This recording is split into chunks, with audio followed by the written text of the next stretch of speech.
Good evening, everyone. Welcome to another edition of The Gray Area. I am Mr. Bennett, joined as always by my partner in crime, Grooming and Reviews 101, aka This is Sparta! The Ghost of Sparta, aka Peter, aka Y'all saw my brother. What's going on? What's going on, Paul? How are you tonight, man? We're doing great, doing great. Thank you, everybody, for coming on and joining us tonight. As you see scrolling at the bottom of our screens, you'll see our Cash App. So, again, we appreciate any support that you give us for the show. But more importantly than that, we ask that you support the network, the Black Man Unfiltered Network. Again, we have content 7 days a week, and there's a variety of different shows to choose from. So we ask that, if anything, drop a super chat or cash, to the network. Support us so we can continue to grow this platform. But tonight, we have a very special guest in the building tonight. I've heard so much about this man through Peter since we've been together. He has nothing but glowing things to say about him. He has had an incredible journey, certainly in his life to be here, and certainly looking forward to having his perspective. I mean, obviously, me and Peter, we talk about a host of subjects. Again, finding the gray area between black and white, knowing that things are a lot more complex than black and white sometimes. So again, we get an opportunity to see someone who's seen probably more than both of us put together. So certainly we're glad to have brother CQ with us tonight. Again, it is an honor to meet you, and I'm looking forward to a positive conversation. But since you're besties with grooming, you can certainly do the formal introductions. But I just wanted to All right, guys. sort of set it off.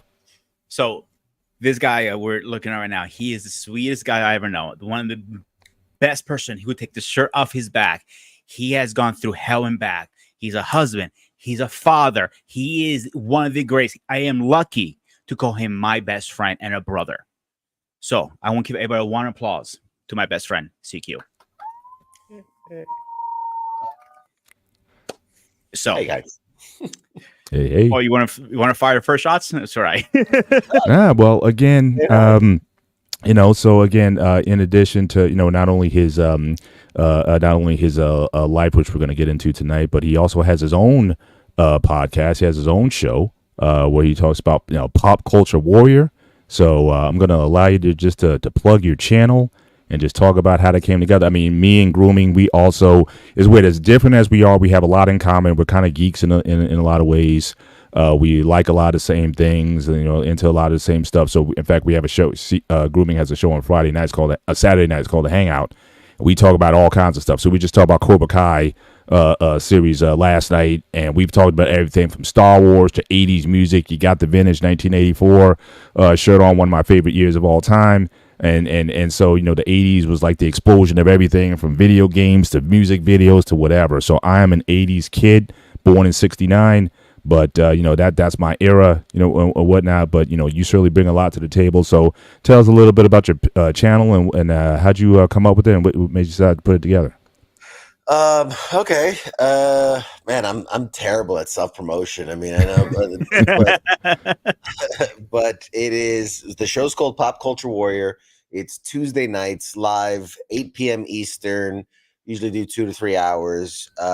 First hour is usually headlines, what's going on in the world of pop culture, movies, TV, video games, collectibles, etc. And then as many nights as I can, the second hour will usually be interviews with people from around the entertainment industry. So actors, directors, comedians, voice actors, musicians, magicians, whatever I can get my hands on. And we've been really fortunate, really blessed to have some truly incredible guests that have become friends, really.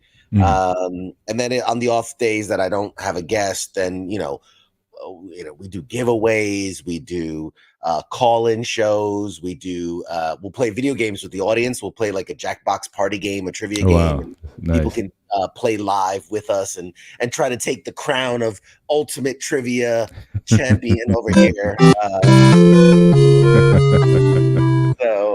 So yeah, it's a great show. It's been going on 5 years, I think we're about to hit. And funny enough, the first 2 years we were actually nominated for a Best in Entertainment Podcast Award. Oh, wonderful. So we were nominated. Unfortunately, didn't win, but that's okay. It's politics, man. It's the. It's coming. Your day is coming. It's all an inside game. but yeah, we've been very fortunate. I'm one show of, just like you guys are here on the network. I'm on the WTF Nation Radio Network, which is just kind of like the voice of the military. We have a number of shows, from sports to news to kind of just hangouts. So it's a really great group of people. I'm very honored and proud to be a part of. It's kind of an all veteran, staff, or an all veteran audience, but we don't, with lots of non-veterans as well, lots of non-military that tune in and hang out with us as well. So it's awesome. It's a good time. Yeah, but it's something for everybody, and I think you certainly fill a niche, especially for certainly for those in the military when you got a tough job or whatnot. Sometimes it's just good just to break away and just talk about either things that you grew up on or things that you're really into and whatnot. There's so much good in the world a lot of times. And again, this especially when a political year right now, a lot of people get depressed over stuff or whatever. So hey, sometimes it's just good to just break away. Let's just just shoot a fat and just have a good time. So so certainly I can't tell you how much channels like yours are needed in this space when people are just looking to connect and just have good vibes with people. And I think that's one of the things we try to have on the show as well. For CQ, because he forgot to mention one thing about himself also. He's also does stand-up a little bit, and he's actually... Is that right? He's the one of few people who makes me fucking crack up laughing. And he won't admit it, but he's pretty good, actually. Like, he's getting his own HBO special pretty soon. Just wait.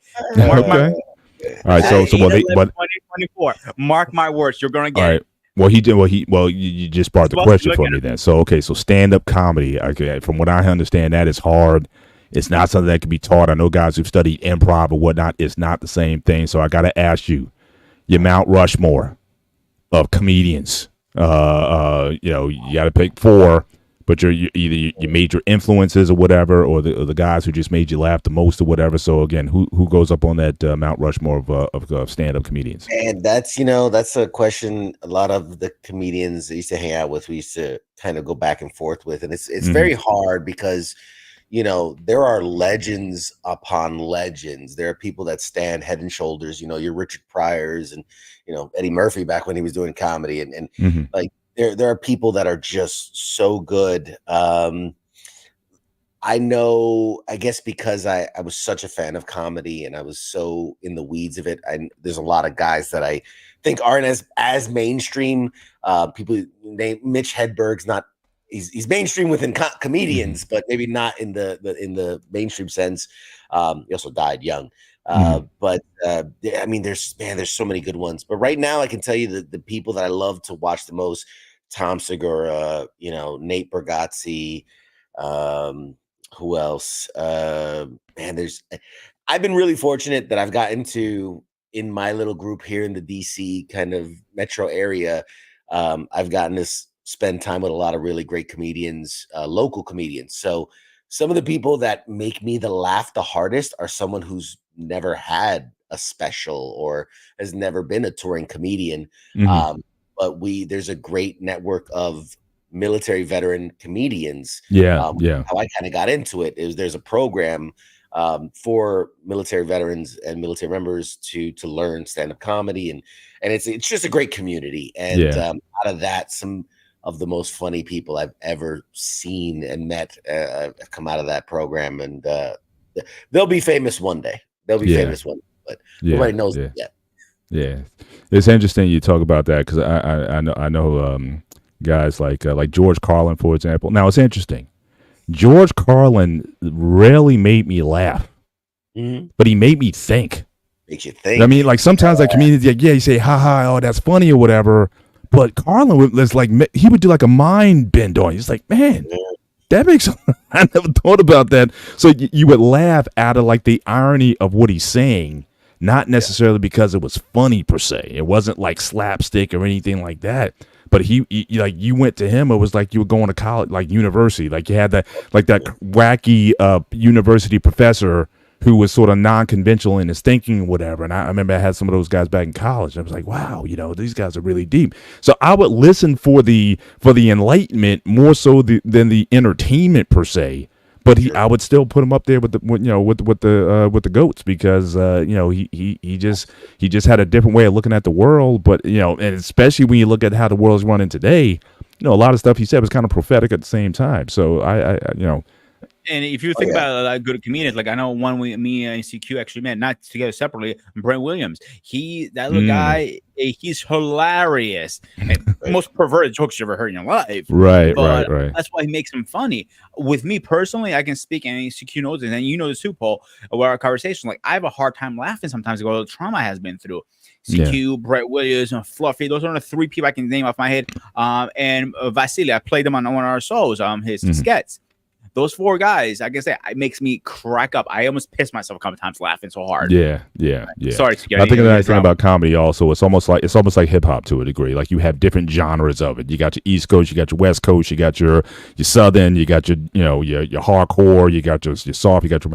So again, I think a lot of it is depending on sort of what you may need at that particular time. So it's like, you know what, I just want some very off color stuff, so you can see like the dark stuff, or you just want to you just want to have a good time and whatnot as well. So I think there's something for everybody out there. But yeah, so again, we got your channel. So we dropped it in the chat. So again, everybody definitely check out CQ's channel, Pop Culture Warrior channel.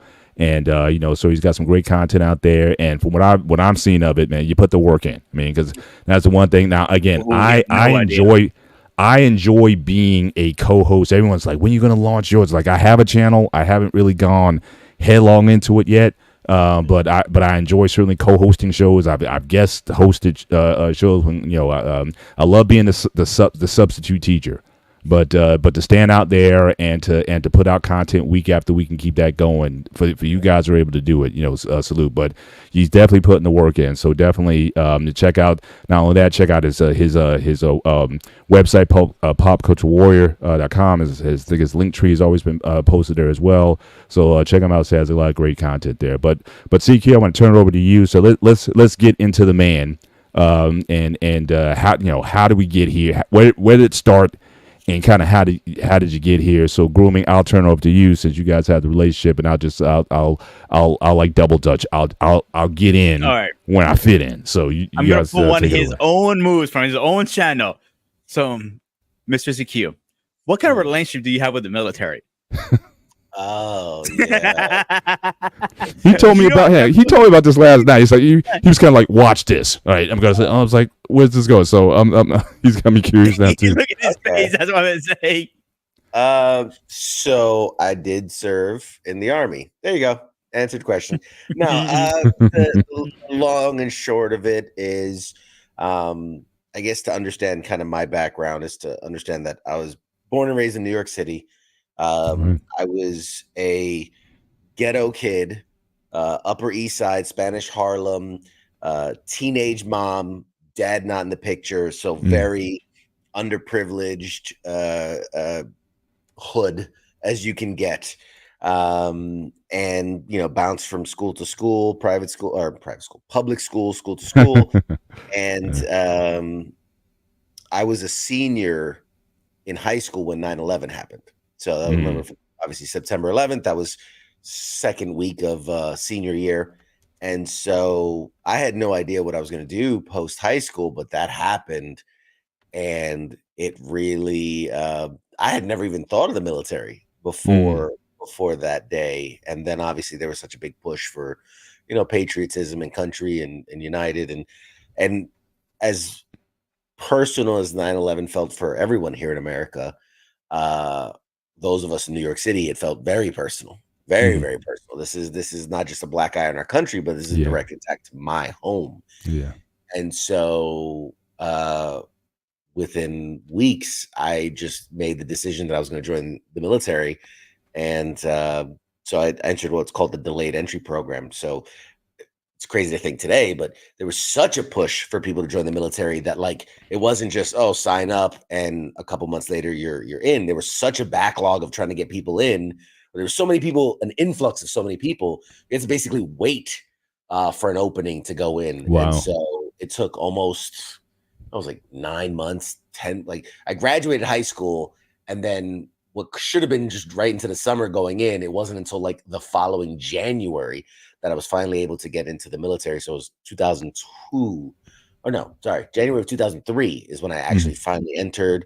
I joined the infantry because I thought,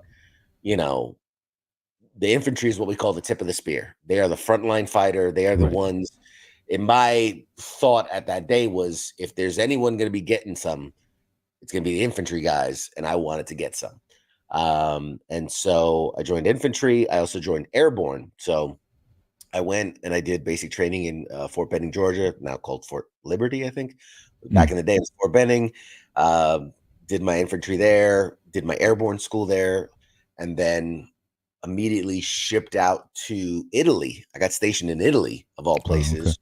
So, you know, for a New York City street rat, who I'd never really left the city, to then, you know, I'm training in Georgia in the boonies in the woods in Georgia. To next thing I know, I'm in Italy.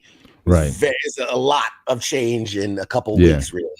And then within 3 weeks of me getting to Italy, I was on a plane and jumping into Iraq, into a combat zone. I just barely turned 19. And I was jumping into a combat zone, an active combat zone. And I was part of the initial invasion in 2003 to Iraq. I was there. We were told we were going to be there for 3 weeks. We were the invading force. We were going to establish a ground perimeter, establish a base, let the Air Force fly planes in, build a base, and then we're out. I was there for 15 months. Wow. And so, you know, got to see the transition of when we first got there. We were actually fighting Iraqi army. Didn't last long. They didn't last long. And then it became more of that guerrilla warfare with just kind of pockets of insurgents. But made it through 15 months of that. Back to Italy. And literally coming, you know, we're like, oh my God, we survived. You know, we lost some guys and we've been through so much shit. And we're like, oh my God, we're so happy to be home. Literally, we're on the flight. We get on the bus because we flew into Aviano, which is in Italy. Got on a bus that was going to take us back to our base. And they go, hey, just so you know, we've already got the orders. We're going to Afghanistan next year.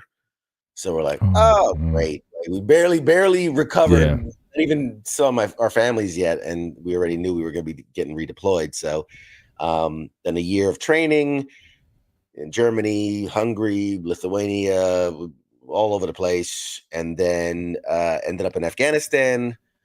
And 6 months into my 1-year tour in Afghanistan, I was shot multiple times during combat operations, and ended up being medically evacuated and ended up in the hospital here in the state, back in the States. And a lot more to it. So, Mike, than that. Can you walk us through what happened that day exactly, if you feel comfortable? Sure. Yeah. Oh, I'm an open book, man. You can ask me anything. Man, I don't want to take up all the time. So the this is about you. The short. Well, I mean, I want us to be able to cover lots of other things, because I could tell this story over 6 hours, but the short version of the story is we were in Afghanistan. We were on the border of Pakistan, the Pakistan-Afghanistan border, a little place called Paktika, and we had been told that a lot of the time the Al Qaeda were the big thing. A lot of the Al Qaeda were kind of bouncing back and forth, Afghanistan, Pakistan, and in our area, and they were recruiting and whatnots. And so we had been tasked. We had a lot of different things, but this specific day we were tasked with capturing a guy who would have basically been like Osama bin Laden's right-hand man. Gotcha. And so there was a cardinal mistake made, and that is, in the military tell you, you never take the same route going out, coming back. You always vary your routes, you vary your times, you vary your missions. You don't do the same thing, because once the enemy can get onto what you're doing, you're going to pay for it. Right. But it was not made at our, decisions were made at our level. Yeah. Right. So again, the short of it is, through intel and things, we were finding where this guy kept popping up. And so we would do what's called a QRF, a quick reaction force, jump on a helicopter, get in there and try to capture him. But we were always getting there just as he left. He had just missed him. Right. So we did this like 4 or 5 days in a row. Again, you should never do the same thing multiple times. Right. Apparently he caught on to it. And so they set a trap for us. And basically when we got the next call, we hit the ground and they had an ambush waiting. And so we exited the aircraft, and one of my guys, I was a team leader at the time, and one of my guys, I didn't realize it, but as he exited the craft, I saw him kind of fall, and then I saw him kind of grabbing his leg, and I could see he's screaming, but it's very loud. You can't hear anything. And so when the chopper pulled away, I could hear him screaming, I'm hit. And I could hear that, of gunfire.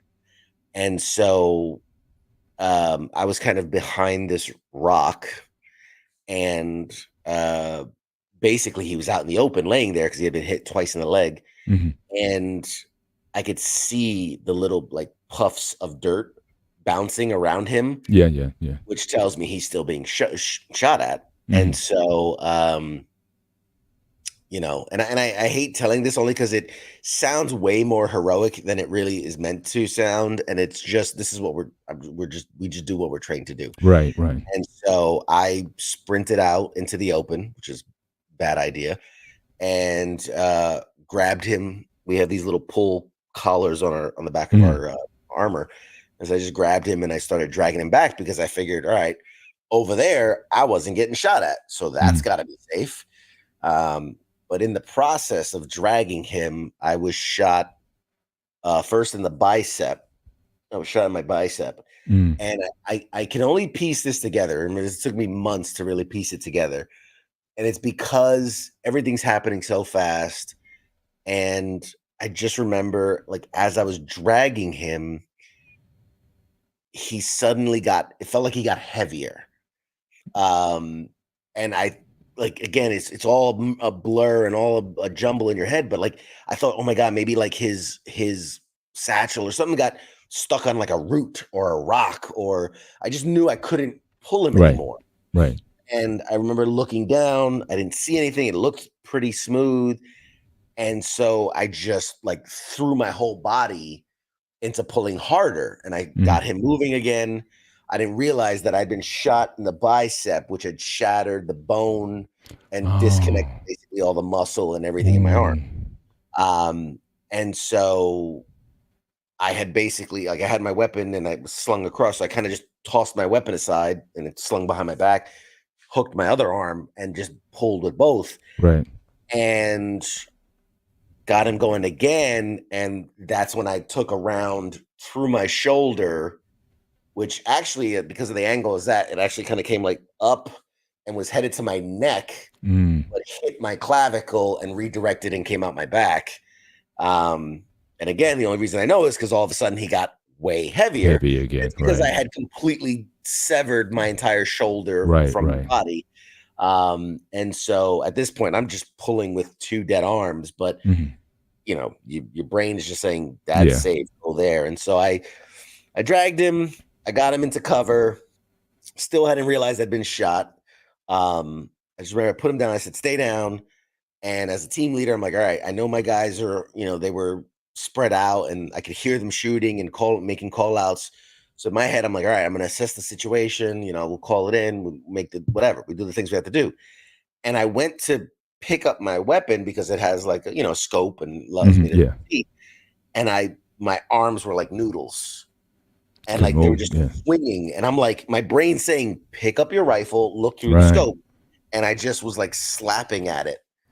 And my brain couldn't compute fast enough because like I know I'm not in like combat shock, because at this point we've been in hundreds of firefights. And like this is second nature. We know what to do.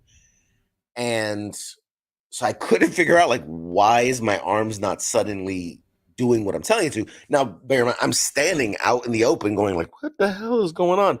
And I basically took 2 rounds in the chest. I took one would have hit me in the heart and one in the lower abdomen had I not been wearing the body armor. Now, the body armor did stop the penetration of the bullets, but the impact ended up shattering like 4 or 5 of my ribs, collapsing my lung, and then obviously causing massive internal damage. And it's like getting hit by a car. You're just suddenly blown off your feet. And so I landed on my back. I couldn't breathe because it felt like there was an elephant sitting in my chest, but as I had collapsed the lung. Mhm. And so like I'm like my brain's screaming at me like get up, get up, get up, get up, get up. And an explosion went off, and there was a whole bunch of things happening. And I remember I could hear like that zip as bullets are whizzing by me, Mhm. and like again the dirt just kind of like poof, it makes this weird sound as it pops up, and so I just kind of rolled because my body was kind of at an angle. My body was starting to shut down. It was starting to go into shock, and it was starting to shut down. And so I just remember thinking like roll downhill. And I just kind of rolled my body as far as it would go. And eventually kind of got stuck.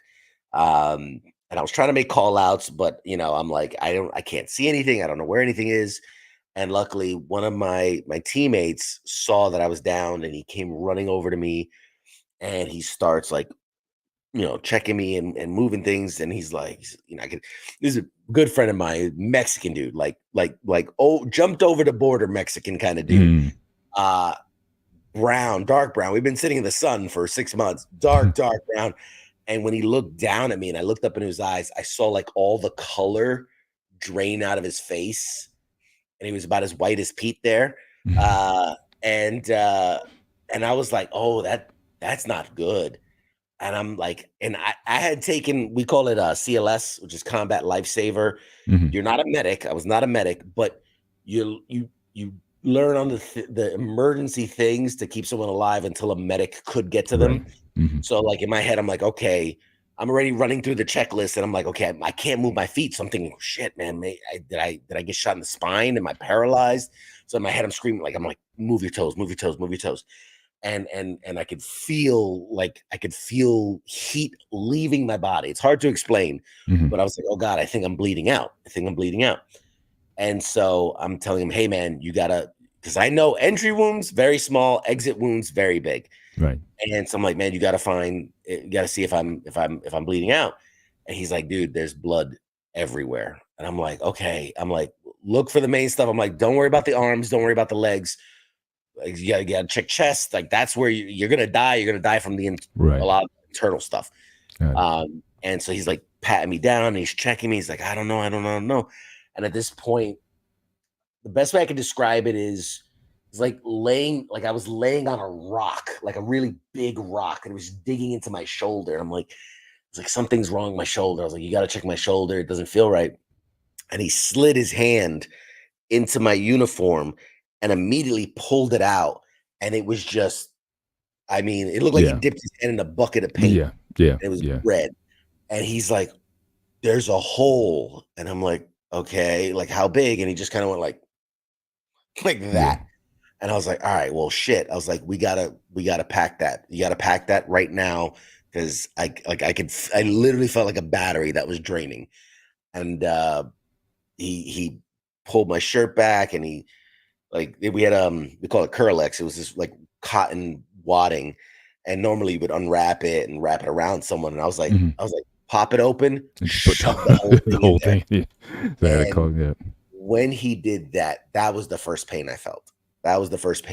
It was excruciating. It's like a barbed wire bat being shoved through your body kind of pain. So Mike, would you think your adrenaline was kicking in? That's why you didn't feel anything at that point? I was just thinking that also. So you got literally a hole in your back and your arm, all these wounds. You're not feeling anything. You're kind of on autopilot. But then when he puts the gauze or whatever in, that's when you feel pain for the first time. Yeah. A lot of it, adrenaline, man. Adrenaline's a powerful drug, man. You hear these stories about like the mother that picks up the car off the baby, and like, cause that adrenaline will just give you superhuman strengths and abilities. Yeah. I didn't feel any of it. As I'm playing it over and over and over in my head, I kind of remember like, as I was, like running and like feeling like a zip, like it was like the arm just spasmed back, but like, again, everything's happening so fast, just nothing resonates. And it wasn't until like I knew when I was laying on the ground before he had shoved it in there, like I knew I was hurt. Like I knew, like I'm thinking like, shit, I must be paralyzed, because I didn't feel anything. So I'm like, oh my God, I must be hitting the spine and I'm paralyzed. But when he shoved that in there, I felt it. I was like, okay, I'm definitely not, I feel that. And it hurt like a mother. And like, as he was doing that and trying to like put tourniquets on my arms. Like I could start to move my feet. So I'm like, oh shit, like, okay, I can move my feet. So I'm not paralyzed. And, you know, it's so funny because, you know, he was what we call E3 is like a low level private, PFC, a private first class. And I just remember our platoon sergeant, who's like an E9, like boss, happened to be with us. And he's yelling, "Hey, Sergeant Nathan, get those." Can I curse on here? Am I allowed to curse on here? I don't know. Whatever you want. I mean, it's But you asking that with grooming on the show? You really gonna ask me? Old people, you forget who the fuck you're talking to? So he goes, he's like, "Sergeant Nathan, get those fucking birds back in here." And the platoon sergeant, you know, hey, E3 would never talk to an E9 like that. We can't bring the birds in. It's too hot. And he goes, "You get those fucking birds back in here now, or CQ's gonna die." And I'm just laying there going like, "Oh, that's not good." Like, and it's funny the things that you remember because I my mind jumps back to months and months and months prior. I'm in my little combat lifesaver class, and they're like, "The first thing we do is always reassure the patient. You're gonna be okay. We've got you." Like that's the first thing you do is reassure the patient. Because honestly, if I'm bleeding out, the worst thing I can do is panic and my heart beats faster and I bleed out faster. So you really want to reassure the patient. So I swear to God, I remember thinking like, you suck at this. Like as I'm dying, I'm like, you suck. And, but to his credit, he's like, "You get those fucking birds back in here now." And so they called him in but again, like he said, the area was too hot. So we were kind of like on a mountaintop. So they ended up having to land much lower on the mountain. And I remember at this point, my head was kind of like uphill. My feet were downhill. So I could lift my head and look downhill. And I remember, you know, Paredes was the guy's name. He's like, "Hey, man, the birds are coming. We're going to get you out of here. You're going to be okay." And I was like, "Oh, now he says I'm going to be okay." Sure. Okay. And I remember he's like, "Okay, they're coming. And I remember I could see them like way down at the base. And they looked like this big. Giant helicopters that look, and I'm like, wow, that is far. And we had this thing called a skidco, which is basically like if you think like those military stretchers, right, with the two poles. Yeah. Skid is basically just the fabric. There's no poles because in our genius minds, we're like, those poles are big and heavy, and we have to carry them around. Like, if worst case, we'll just use like twigs or something. Right. So this guy's unrolling the skidco next to me, which is basically just a mesh net. Right. And he's like, "Hey, we're going to roll you onto this. We're going to drag you down the hill." And I'm like, "Bro, you cannot drag me down this hill." And he goes, no, we're going to drag you. It's not safe. Because this is still a gunfight. Still a firefight. Explosions and rockets and guns. And he's like, "No, we got to keep you low. We're going to drag you." I said, "Dude, I will die before you can drag me down this mountain. I will die before we get there." And he's like, "Well, we got to get you to," and I said, "Pick me up. We're going to run." And he's like, "No, man, no." Because at this point, they had stripped off my armor. They had stripped off my helmet. I'm as exposed as humanly possible. And I'm like, "No, man." I said, "I'm not. If I'm gonna die, I'm gonna die on my feet running." Right. And they, to their credit, he called another guy over. He said, "Come on, help me get him up."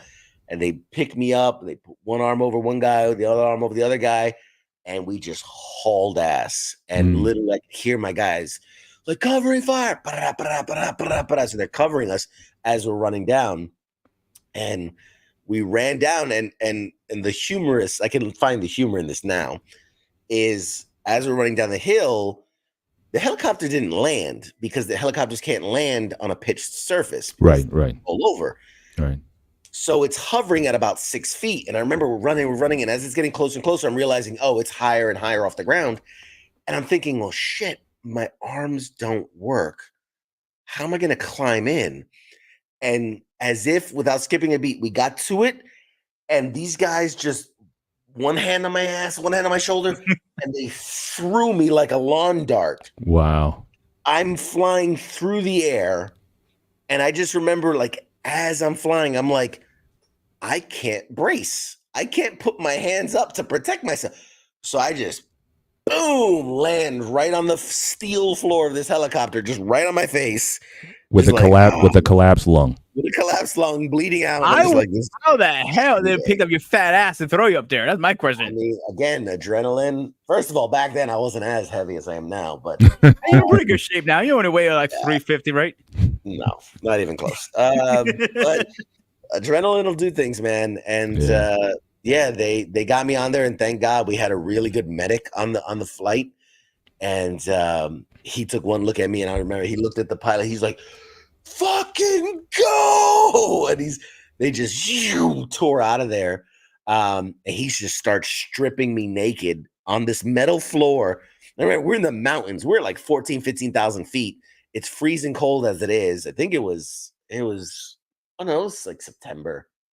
No, it was August. It was August. So it was hot. But like the thing was going so fast that just the wind, I was freezing. And I kept thinking to myself, like, because now it's all settling in. Like now I'm feeling everything and it hurts bad.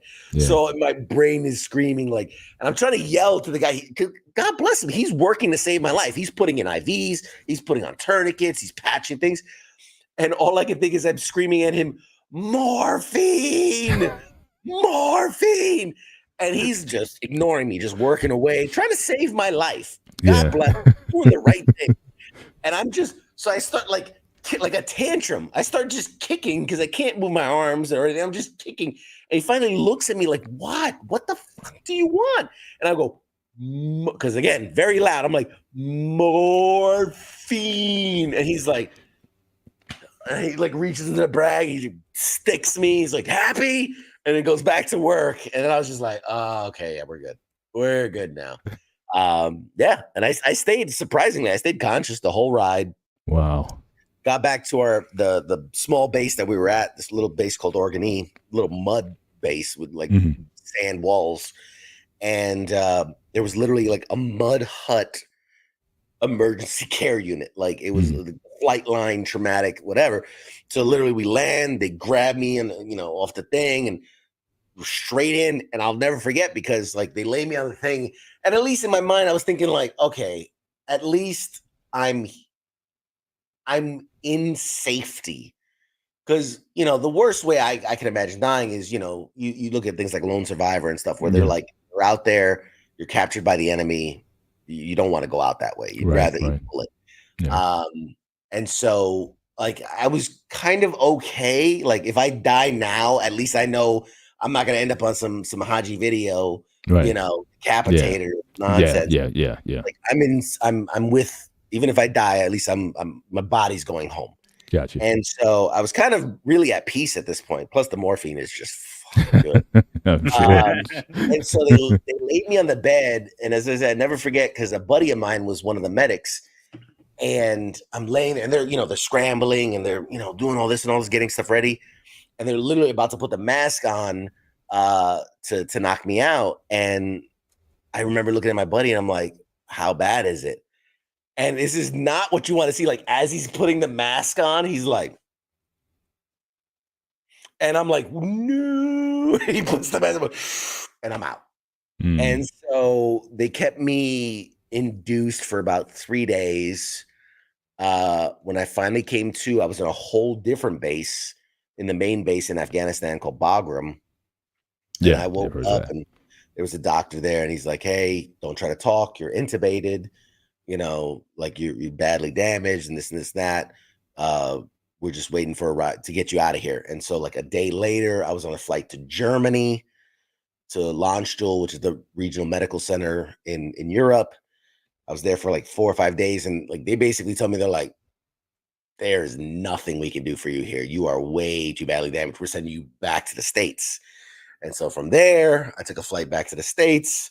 Ended up in Walter Reed Army Medical Center in DC. Yep. And I spent the next 2 years of my life recovering at Walter Reed. Wow. I had 44 operations. I died twice. I actually died twice. They had to bring me back. And then eventually I was medically retired in September of 2007. I was medically retired from the Army.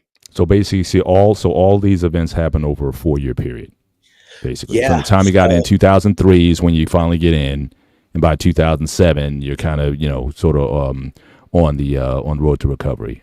From that, shout out to Demonic Green Beans. Again, thanks for coming through. The only question I got for you, CQ, is I know the answer to it, but I know you say you got shot in the shoulder, the biceps, and all that stuff. By your hand, how did that happen? What part of that did you? Oh yeah. So there's the prevailing theory, and then there's the kind of alternate theory, because we were under heavy fire as well as they were throwing grenades and firing rockets at us. So the prevailing theory, just based on the evidence, because again, it's really hard to put all the pieces back together. When I had my hands on my rifle, when they found my weapon, the side of it had been sheared off. Mm-hmm. So it was either a bullet had hit it and kind of redirected and sheared it off, which could have taken my finger, or kind of the prevailing theory is that it was a grenade or one of the rockets had blown up and the shrapnel had taken kind of the side of that and my finger with it. Mm-hmm. Honestly, I'm more inclined to think it was shrapnel, because although it looks like I'm just missing my middle finger, these two fingers aside of it were both like barely hanging on. They had to be reattached.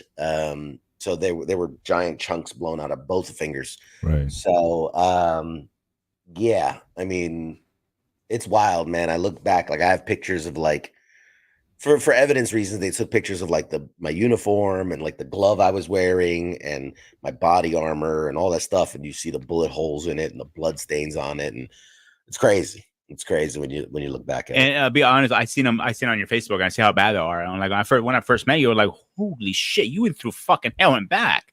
And that's not being lately, I'm being serious. Mm-hmm. But I know we have talked about it in the past, but your mental health, when you were in a stage and going through surgery after surgery after surgery, how was your mental health at the time? That's a great question. At that time, this was still very early in our 20-year war, Middle East war. Mm-hmm. Mental health wasn't given as much attention as it is now. PTSD was kind of the thing whispered about. Nobody really said it openly. Were they calling it PTSD then? Or were they still calling it? What do you call it? Like not shell shocked or? Was a big thing. Yeah. There was a couple. There's a couple. 1,000-yard stares and things like that. Yeah. PTSD was something talked about, but like I remember even like coming back from Iraq, where they're like, "Hey, you have to go through the screening," and literally they would coach us through it. They were like, "Okay, make sure you answer no to every other question, or every question, otherwise you're gonna end up on a hold, and you want to go back to your families, right?" So like you'd be like, did you see any disturbing images? No. Like, dude, I saw people carved up and burned and things, but no, nothing disturbing. Were you near depleted uranium like that? We carried that shit in our trucks. Nope. And so early on it was really kind of pushed aside and dismissed, and don't get me wrong, rightfully so, the focus was my physical health. Obviously I was really bad, really bad. In fact, my first prognosis, the army doctors, they don't play, they don't joke, no bedside manner. They tell you like it is. They're blunt. And so I go, "Hey, doc, how bad is it?" And he goes, "Well," and he looks at my chart, "there's an 80% chance you're going to lose one of your arms at the shoulder and a 60% chance you're going to lose both arms at the shoulder." So I was like, "Well, okay." And he was like, "Well, what do I do?" And he's like, "How well do you heal?" And he's like, "It really boils down to how." And I'm like, at that point, I'd never broken a bone in my life.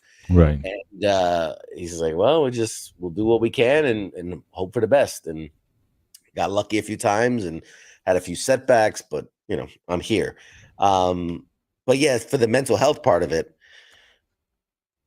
I've said this very often, and I say this a lot, is that even though the physical healing took 2 years, and it continued on, honestly, afterwards, I still go to physical therapy and things like that just to help. But the majority of the physical care was over the 2 years. the mental health journey has been lifelong. Yeah. It's easy to say this hurts and I can get a scan done and we can see what's wrong and we know how to fix it and here's Right. medicine to fix it. Right. But when you say it hurts here and, I'm hearing things, I'm seeing things, I'm thinking things, it's hard, especially in our profession, being man, first of all, right? The macho thing, Mhm. and then being a military member, and then like infantry guys, we are super not humble. We are the worst of the worst, man. We are the cockiest SOBs. We're, whatever. No, It's part of it you too. You at feel you need all. that. I guess Yeah. part of it too is like you gotta have a mindset because again, like you said, you guys are on the front lines. So Yeah. if you don't have that mindset or that attitude to say, hey, we're gonna take this hill, we're gonna charge, we're gonna do whatever, you're gonna have a lot of guys deserting or afraid to take that first shot or whatever. You're gonna think self preservation first. So it's weird how and isn't that also a part of your training? Mhm. To kind of give you that kind of swag when you go in, or do you kind of come into it kind of already with that? I mean, how was it for going in? What you think your mindset was? What did the military actually train you for? And my larger question is up until the injury itself, because you said you went from kid in the hood in New York City to Italy and to all these places and whatnot. How did your sort of your worldview change in terms of how you saw the world, how you saw, because this is the gray area again. Oftentimes your soul stuff is black and white. They're the enemy over there and we're the good guys and whatnot. And I've talked to so many vets over the years and it's the same thing. It's kind of gray area, like literally. So talk about first the mindset that you had going in. What did the military give you? And then just overall on the way out over this 4-year period, how did it change you in terms of how you see the world and the sort of the whole geopolitical landscape? If you can tackle those two in that order. Sure. I mean, again, going in, being the city kid, it was a really hard transition just mentally, like for me, if you said, "Oh, the woods," I'm thinking like Central Park. You know what I mean? Like I'll be honest, terrible public school system in New York. Right. If you showed me a picture of like the forest of Pennsylvania, I'd be like, "Oh, look, the 1800s." Like conceptually, I thought everywhere was like New York City. I thought everywhere had a subway system and skyscrapers and all these things. I didn't know any other way of being. And so it was a very hard transition to suddenly be out in the woods and bugs and sleeping in dirt holes and all these different things. And although I'd been around a lot of gun violence in the hood, it was very different, firing rockets and grenades and machine guns and things like that. So I was very babe in the woods. I was very lost. I didn't take to it as easily as so a you're lot talking of about, I guess, your basic training when you went, because I think you said you went to Georgia, right? You went to South Yes. first. Yeah. Fort Benning, Georgia. And so it was definitely a hard, difficult transition into the military. Now, I really fell in love with it. I really did. And it was horrible. It was terrible. I remember my drill sergeants saying, like, you guys fucked up. Like, that you came to this. Because they're like, we're about to go to war. Because remember, this is right before everything kicked off. And so they're like, and I remember them telling us, like we're going to be harder on you than we've been on anyone in our career. And it was out of love. They're like, you're going They got to harden you up. Yeah. It's from a survivor training, right, Mike? Say again? Survivor training almost. Yeah, I mean, it was this, and I mean, we hated them for it at the time, but I look back and I'm like, I'm so thankful that they did, because they needed to toughen us up. We were going to see things and do things that they hadn't done in their career. A lot of these guys had come up during peacetime, and so they're like, it's our duty. Typically a drill sergeant's like, our job is to get you in, make you salute, make you shoot straight, and then push you out. But they're like, no, we need to train you for war. And so they beat the living hell out of us. And it was a tough transition.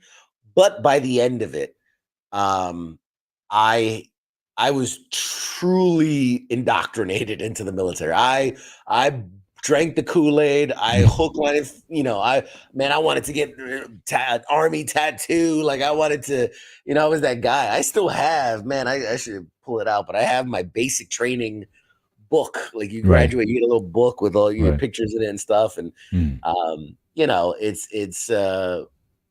I've got something from the military that I had never had. I didn't come from a really good family. Right. And so it gave me a sense of family. It gave me a sense of purpose. It gave me a drive. It gave me a goal.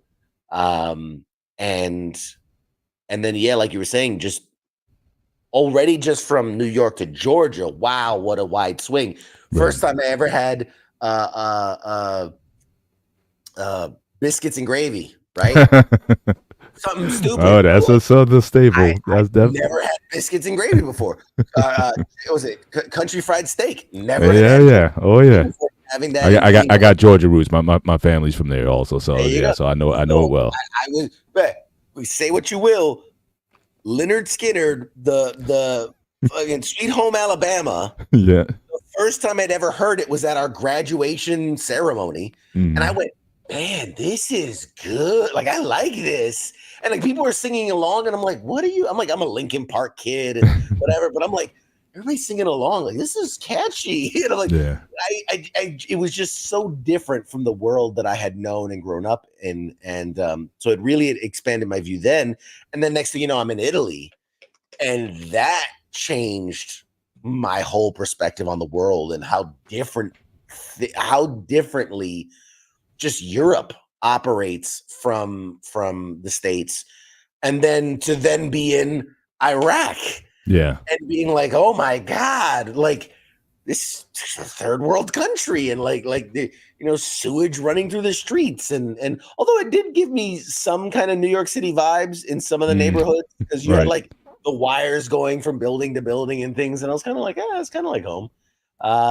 And then going to Afghanistan later, which is like basically walking back in Bible times. Like they live as if technology in the world never happened. Like it's like Iraq is almost like high tech versus Afghanistan. Afghanistan's even more primitive. I would say like Iraq had infrastructure. It had like there's buildings and there's bathroom. It's all third world countries, shot up, blown up, nasty. But like they had phones and TV and things. And I remember going, I'm glad I went to Iraq first. Well, no, I shouldn't say that. Like, because going to Iraq, I was very much like, oh my God, like this is horrible living. And then when I went to Afghanistan, I'm like, oh my God, like they don't have electricity. There's no wires. Like everything's mud huts. Yeah. Like it was man, totally different. Totally different. That was an eye-awakener for you, right, Mike? Yeah, man. People like, and it's totally understandable, but like Iraq, Afghanistan, same thing. No, it's like it's like levels saying to this. Mexico and Canada. Like they're close, but they are nothing alike. They really are. And then just geographically, it depends where in the country you are, because a lot of times I'll say stuff and people, because I was like, I was in the desert in Iraq, and I was in the city and it was different. Yeah, it's a big country, but even Afghanistan, we were in the bordering mountains where we had like 6 feet of snow one day. Yeah, like it's not what you picture, right? Sometimes in your head, and it can be, it's just wild. It's very wild to experience all that. Yeah. So again, just getting back to just to sort of crystallize your global view. How did it make you feel about, I guess, where you came from, the United States relative to the rest of the world, in living and operating in these different places? Did it make you more appreciative of what the United States had, not just the amenities or the infrastructure, but also the people? What kind of perspective did you gain from that? It's interesting because my worldview, obviously, as I progressed, Hmm. kind of evolved and changed, and um, because my life was perfect, when it started, and then when going to Georgia and getting part of this, I was like, oh, so this is what a family is like, and Mm. oh, this is what like my normal diet was like Chinese takeout, pizza. They're like, Yeah, oh no, yeah. like country fried steak and then like hearty foods and southern Hmm. foods and then one thing that growing up in the ghetto, I was surrounded by all ethnicities, all colors. So that's something Hmm. that like, I knew guys that were like farm boy from Kansas that ended up in the middle in the army, and they're like, I've never seen someone so black, and it's like, like, well, we don't say that, but sure. It's like the Uh, first day. It's like the first day college. yeah, Like remember that show back in the day, The Real World. It's like everybody yeah, came from like everybody thought that everyone's from San Francisco or whatever. You put all these people together and whatnot, and it's like culture shock for everybody it in that was, little space, even though we're all from the U.S. That is funny, it I man. guess was, when it we was, like me and Mike grew up in New York, to us like seeing like a Spanish person walking down the hall or a Middle Eastern person, a black person, whatever was common. But when you go down to the South, Oh like yeah. you can vouch for it more, Paul. Like, wait, that's a Spanish person. There exists? I thought they were a species. Yeah, I'm like, it's all it's like I said, all ethnic. I grew up. My family's from there. I've been there. I lived there for some time, but most of my time I'm been in Jersey. So again, so I get the multicultural, multi ethnic. But again, it's just like when you're in a room and the guy's from Kansas, or the guys from Iowa, or the guys from again from South, but and again in not the most integrated areas. Again, when those yeah. folks, you get all those folks together, it definitely creates an interesting dynamic. And But yeah, sorry, no, I didn't mean to interrupt. It's wild. Like one of my best friends when I was in was when I say farm boy, I mean farm boy. hmm Like tossing hay bales and milking cow. Like he grew up on the yeah, farm, and here I am, this like inner city kid, and we became the best of friends. And it yeah, was so empowering, like, because you could have your cliques, right? You have the black guys over here and the Spanish guys over here and the white guys over here. But I mean, I can't speak for the military as a whole, hmm but in the infantry, in my unit, like we were very diverse, and we were very like you would have the white goth kid with like the black super into urban rap and whatever, yeah, and then yeah, the white guy with the country music, yeah, and we're all just shooting the shit and we're drinking and we're having a good time, and yeah, occasionally tempers flare and things like that, but yeah, we yeah, settle all that beef. You throw on the boxing gloves, you settle that beef, but absolutely.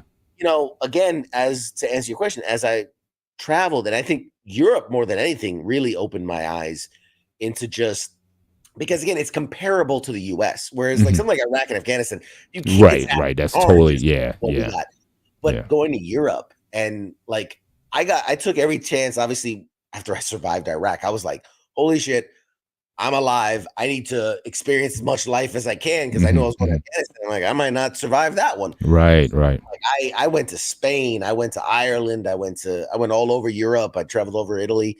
I wanted to experience as much as I could. And it was wild just seeing how different Europe was from us. Hmm. Um, and again, we're raised to think, believe, oh, we're this superpower, which America by all means is a superpower, but we're not excellent at everything. We're not. Hmm. And this belief that we're number one. Like, Yeah, most times we're like number 23, number yeah, 17, yeah, 20. Like, yeah, I saw things like just as quick examples, in Italy. In the middle of the day, if you try to go to a store or get something done, most yeah. The businesses are home. siestas, right? The afternoon They do siestas there. Yeah, siestas. They go yeah, home and they have lunch with their families. The kids come home from school and have lunch with the parents.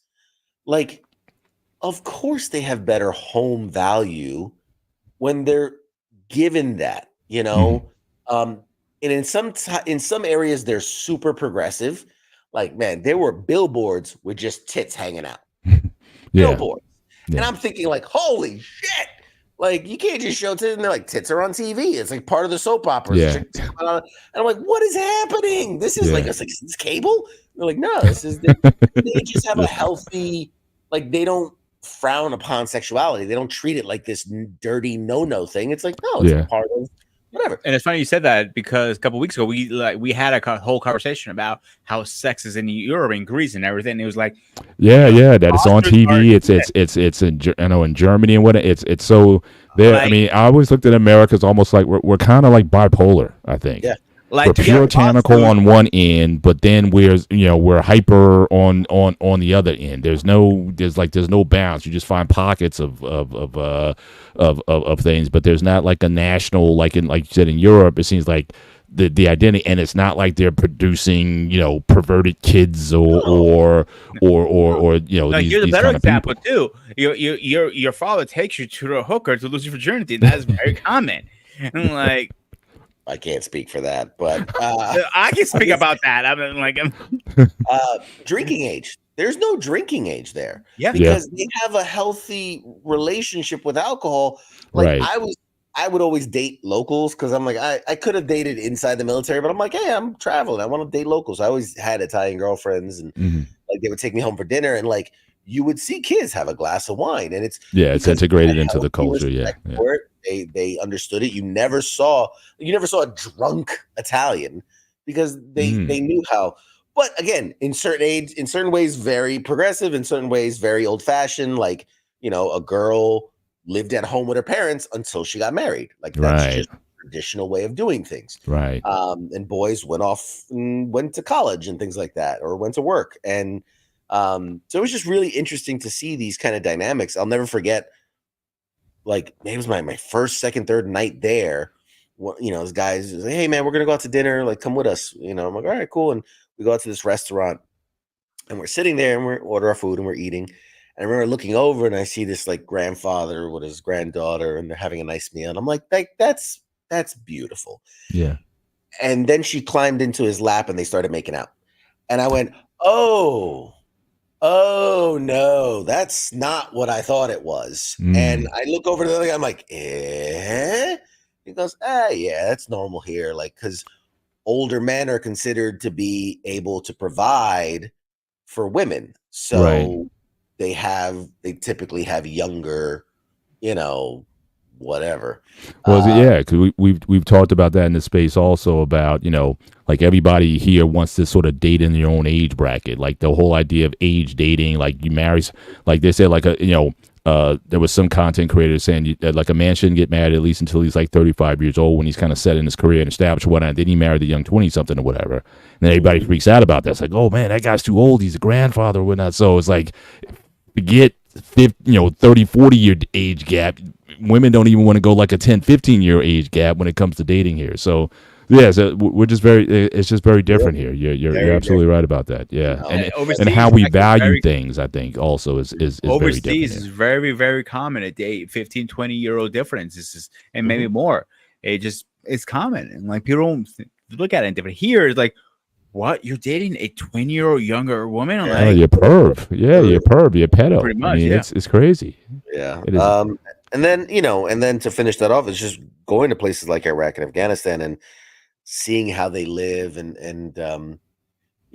especially my first tour, just being very angry and like, I'll say it, like, wanting revenge, and then you get over there and you meet people and you realize the majority of them don't even know, like they don't know anything about us. They don't know about 9/11. They're just people trying to live their lives, asking why you're here, right? Yeah, and honestly, they didn't even care. Those countries have been occupied for millennia. Yeah. Like the Russians went in, the Yeah. Polish went in, like all these different, the French went, like everybody at some point or another has like tried to take over, and they literally, like, their stance. It's so funny to me, like, not the military, right? Like not the military, that was gone very quickly, but just the people in general were kind of just like, we'll wait it out. Like eventually you all leave. They're like, the Russians did it. All the people that have tried to occupy, they go, eventually they go home. Could take 10 years, 20 years, 30 years, 50 years, but eventually you'll go home. You'll stop trying to occupy us and we'll go back to our way of life. Like they just didn't care. Most of them didn't care. And a lot of them were very nice. A lot of them, I really don't like to talk politics and religion and things like that, but I will say this. Bible people are some of the worst people I've ever met in my life, and they're usually the most horrible people. They're the most judgmental, whatever. I agree. Yep. Now, I'm not religious, but if people were to actually live by the Bible, I think it would be an incredible thing. Love your neighbor, do for others, don't kill, don't steal, all these things. I believe in the message 1,000,000%, even though I don't think there's a guy singing on a cloud, pulling strings, whatever. Right. Fine. Right. The bad people that wage an holy war against us and use the Quran and use these things, if you are to really look at their teachings and really understand them, most of those people that really believe in the Quran and really believe in their God and Allah and all that, they welcome you into their homes and they go, I have this one pot of food, I want to share it with you. And it's because that is living by their belief that they are their neighbor's protectors. Yeah. And so I sat in living rooms and ate meals with people, and it's hard to be like, I want to kill you when yeah, absolutely right. We're having a meal and we're talking and understanding that they just want to provide for their children and they just want to live their best life, and all these dictators and warlords are making all these decisions and kicking up all this dirt.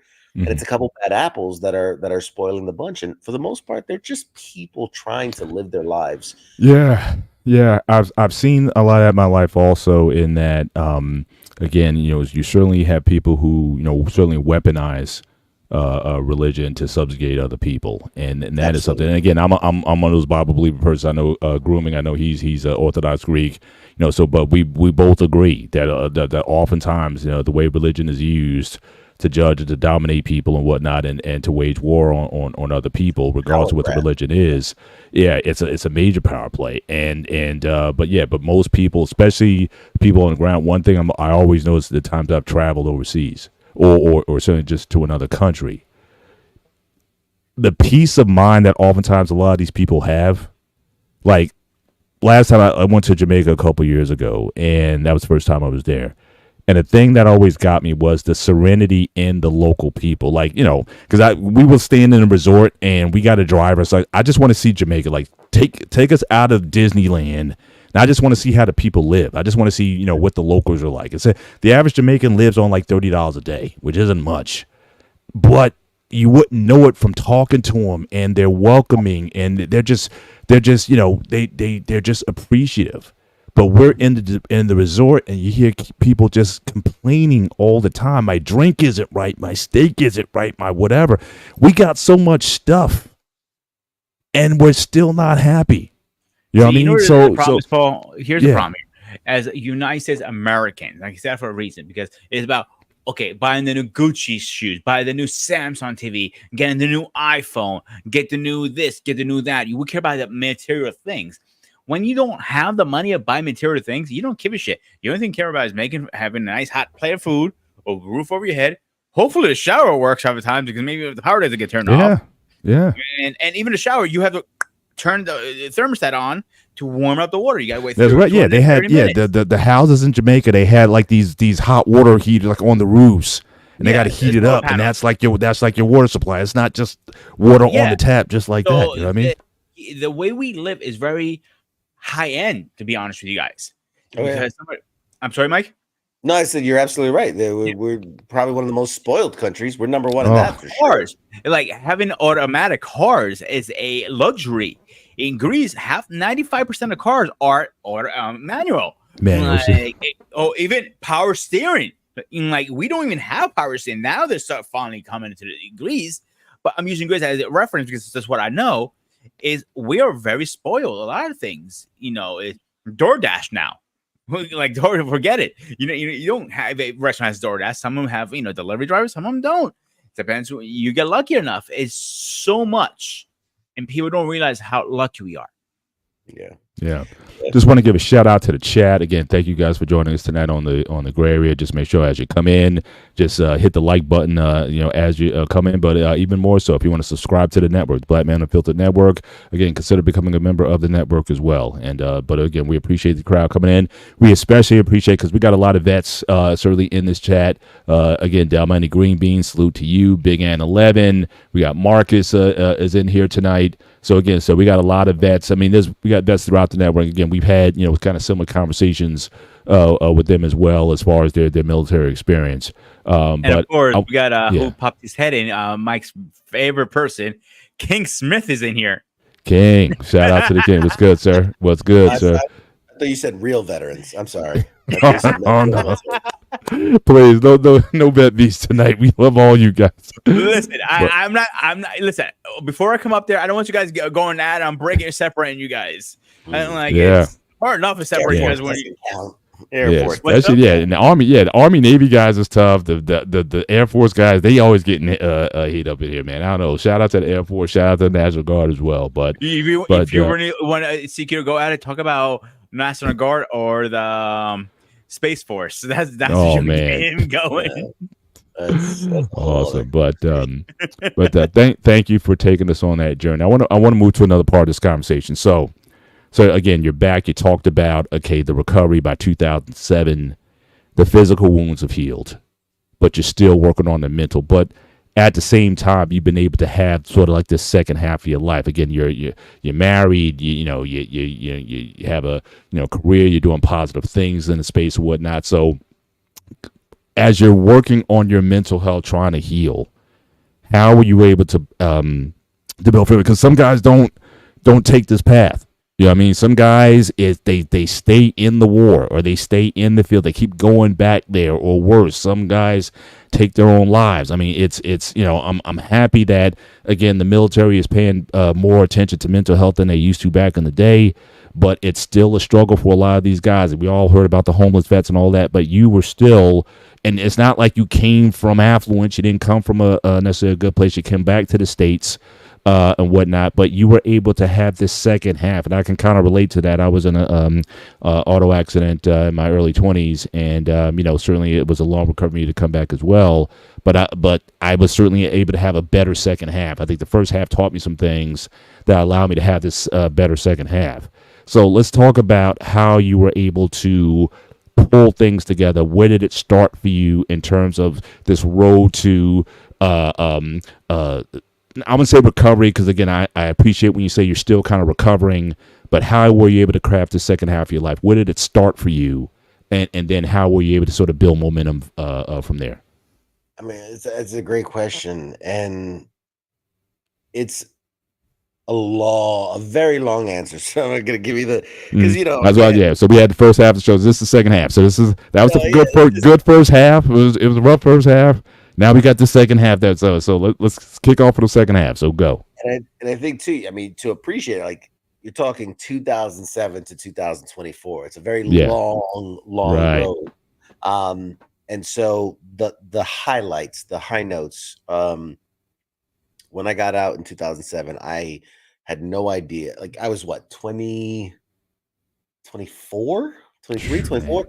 And they're telling me like, hey, that's it. You're medically retired. They're like, bye. Like there's no, they're much better now, but at the time they were no training.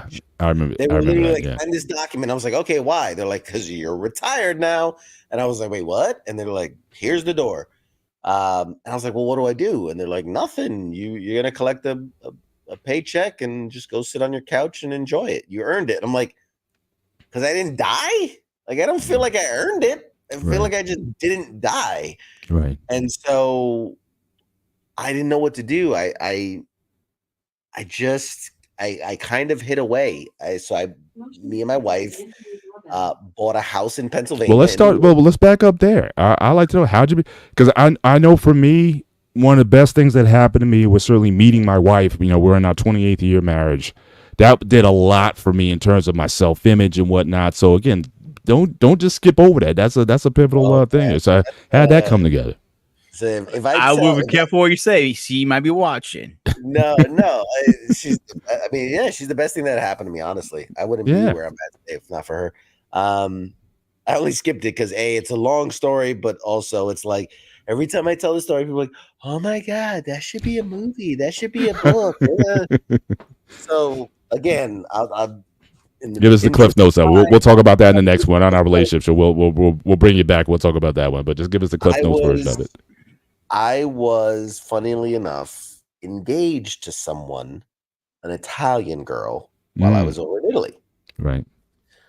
And when I got injured, I got sent back to the States, and I didn't really have a family. You know, I wasn't close to any family and everything. And so they're like, "Well, who can we bring to you?" And I said, "Well, bring my fiance." And they're like, "Well, we typically don't do that. Like, we only do that for spouses."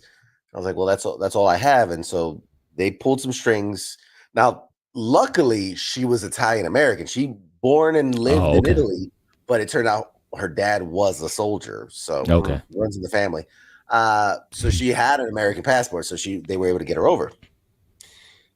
She shows up, and now right away I could tell she's being super weird. And in my mind, it's obviously the love of her life has almost died, and I looked horrible. It was bad. It was very bad. I can imagine. And so I'm thinking, like, of course she's acting weird. Like she's struggling. She's adjusting to this new way of life. And after a couple days, couple weeks, like we were arguing and whatever. And finally one day she's like, "I gotta go. I'm gonna go fly to visit a friend or whatever in Kentucky," or something like that. And I was just like, again, I'm all hopped up on drugs and prescribed in the hospital drugs. But I'm all on painkillers and all that. So I'm just like, "Yeah, baby, whatever. I'll buy your ticket, whatever." And so she left, and then I like it kind of was like, "Wait a minute, where is she going? Like she just came from Italy and now she's leaving."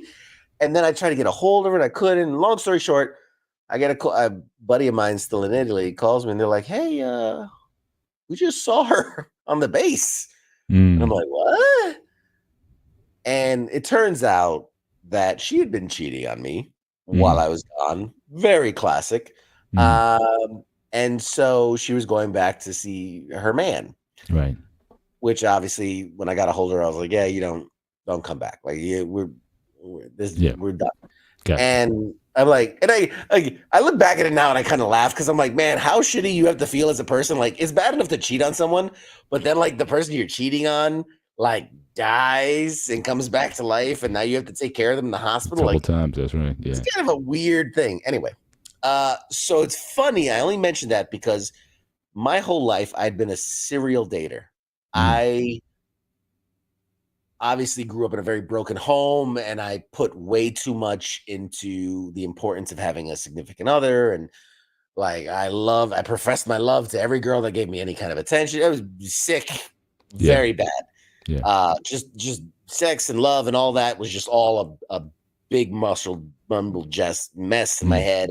Right. So I was just like, this devastated me in a way where I was so angry and I was recovering, and it was a bad thing. And so I made this declaration in my head where I'm like, I'm done with women. Like, I don't think I'm ready to be gay yet, but I'm done with women for right now. And so I was like, I for the first time in my life, I was single. And it lasted like, I think a month and a half, 2 months, something like that. And then I had an aunt, like not even a blood aunt, man. Like, this is how shitty my family is. None of my blood relatives ever came to visit me. But I had an aunt who had married into the family. Right. And I guess cared enough that she showed up and visited. And, she saw me, I was super depressed and everything. And she's like, we need to take you out. Like, that's the way. And I'm like, I'm in the hospital. I had like one arm was in a cast, one arm was in a sling. I'd lost like 80 pounds. Like, I was 200 solid muscle. Yeah. And I was like 125. I was a skeleton, and I'm sunken eyes. I looked terrible. Wow. And And she's like, we need to just get you out of the hospital, whatever. And she's like, we got to get you out. And I remember, like, she tells the doctor, she's like, hey, we're gonna go for a walk. He's like, all right, but just make sure you stay on the hospital ground. She's like, yeah, no, of course. You know, you always got that crazy uncle, crazy aunt. She was crazy aunt, sure. And so next thing I know, she's shoving me into a taxi, and we're going out to, like, I'd never even been off the property at that point. Right. And she took me to the mall. And I remember she kept nagging me. She kept going like, you know what you need? You need a good woman. You need a good woman that it'll change everything. And I was like, dude, I'm not women. No. I like, look at me. I look like death. I'm not in a place for that. And she just kept pestering me. What about this girl? Oh, what about this girl? Hey, you should talk to this girl. And I was like, look, if I talk to the next girl that you point out, we drop this shit. And she goes, okay, deal. Right. So I'm thinking like she'll just pick the next girl. We'll get this done with whatever. But no, she goes silent and we're just cruising. Finally, we get to the mall and I can see her. She's like looking around and go on one level and then go on another level. And now we're finally level. And I'm going to date myself here, but we went to a CD store. Physical media. Oh, yeah. So we went to a CD store. I was like, I'm going to get the newest Linkin Park thing because I was like, whatever. Right. And I remember we're walking in the door. And she grabs me by the shoulder. She goes, her. And my wife is gorgeous, gorgeous girl. And I was like, in my prime, cocky, in uniform. I'm thinking if I'm at 100%, you'd have a tough time bagging this one. I would have been nervous to talk to the girl. Yeah, right. Like not even the regular, in dress uniform with medals and all this shit. I would have been nervous to talk to this girl. Yep. But because I didn't give a shit, and I was also high on painkillers, I was like, fuck it, let's go. Yeah. And so I walked up to her and I'm like, I swear to God, my opening line was, hey, come here often? Like, I was like, I got nothing. And she just gave me this very deer in headlights stare. She's a little brown thing. And she starts speaking in Spanish and saying, like, I'm sorry, I don't speak English and whatnot. Now, I grew up in a Spanish household. I understand Spanish fluently and I can speak it pretty well. Right.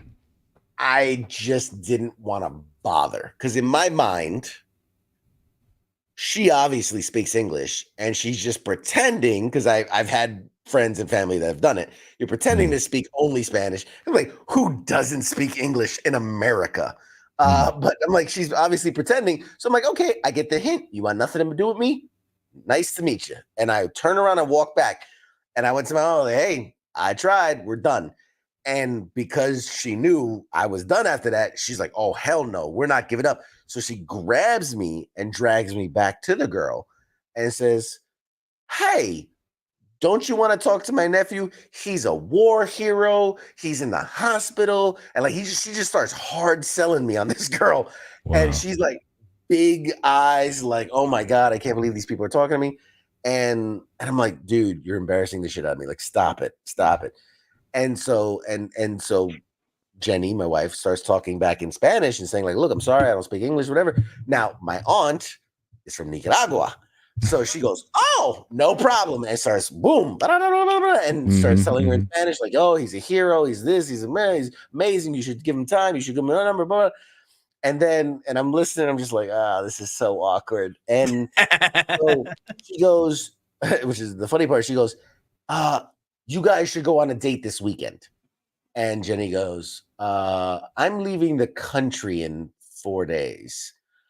Because it was like a Monday. And so she's like, I'm leaving on Thursday or Friday, whatever. She's like, I'm leaving the country. And I'm like, all right, strike two. So she doesn't speak English. Strike two. She's now leaving the country. Right. And then so my aunt goes, well, give him your phone number. Oh, I don't have a phone. I'm like, oh my God, she's making it so clear. She wants nothing to do with us. And lo and behold, everything she said was true. She didn't speak English. She didn't have a cell phone. She was only visiting the country for like 4 days. She literally got there the day before. was on a like what they call a travel visa, vacation Right, visa, right, yeah. visiting friends and family that were in the States, and then going back to her home in El Salvador. And so, ignoring all that, my aunt's just like, "Well, you know what? We're going to the club tonight. You should come with us." And I went, "Wait, what? We're going where tonight?" She's like, "Yeah, we're gonna go out, and you should come with us. It'll be fun." I'm like, first of all, it's a who goes out to a club on a Tuesday? I can tell you who. I'm like, His name is CQ. Yeah, like, Yeah. apparently so. And so, long story short, my aunt just wrote on her phone number and like shoved it into her bag and was like, "Call us, we'll pick you up, whatever." And I'm like, we're never gonna hear from this girl again. Wouldn't you know it? A couple hours later, it was funny because we said like, "Oh, call us by 6 so we can, figure it all out."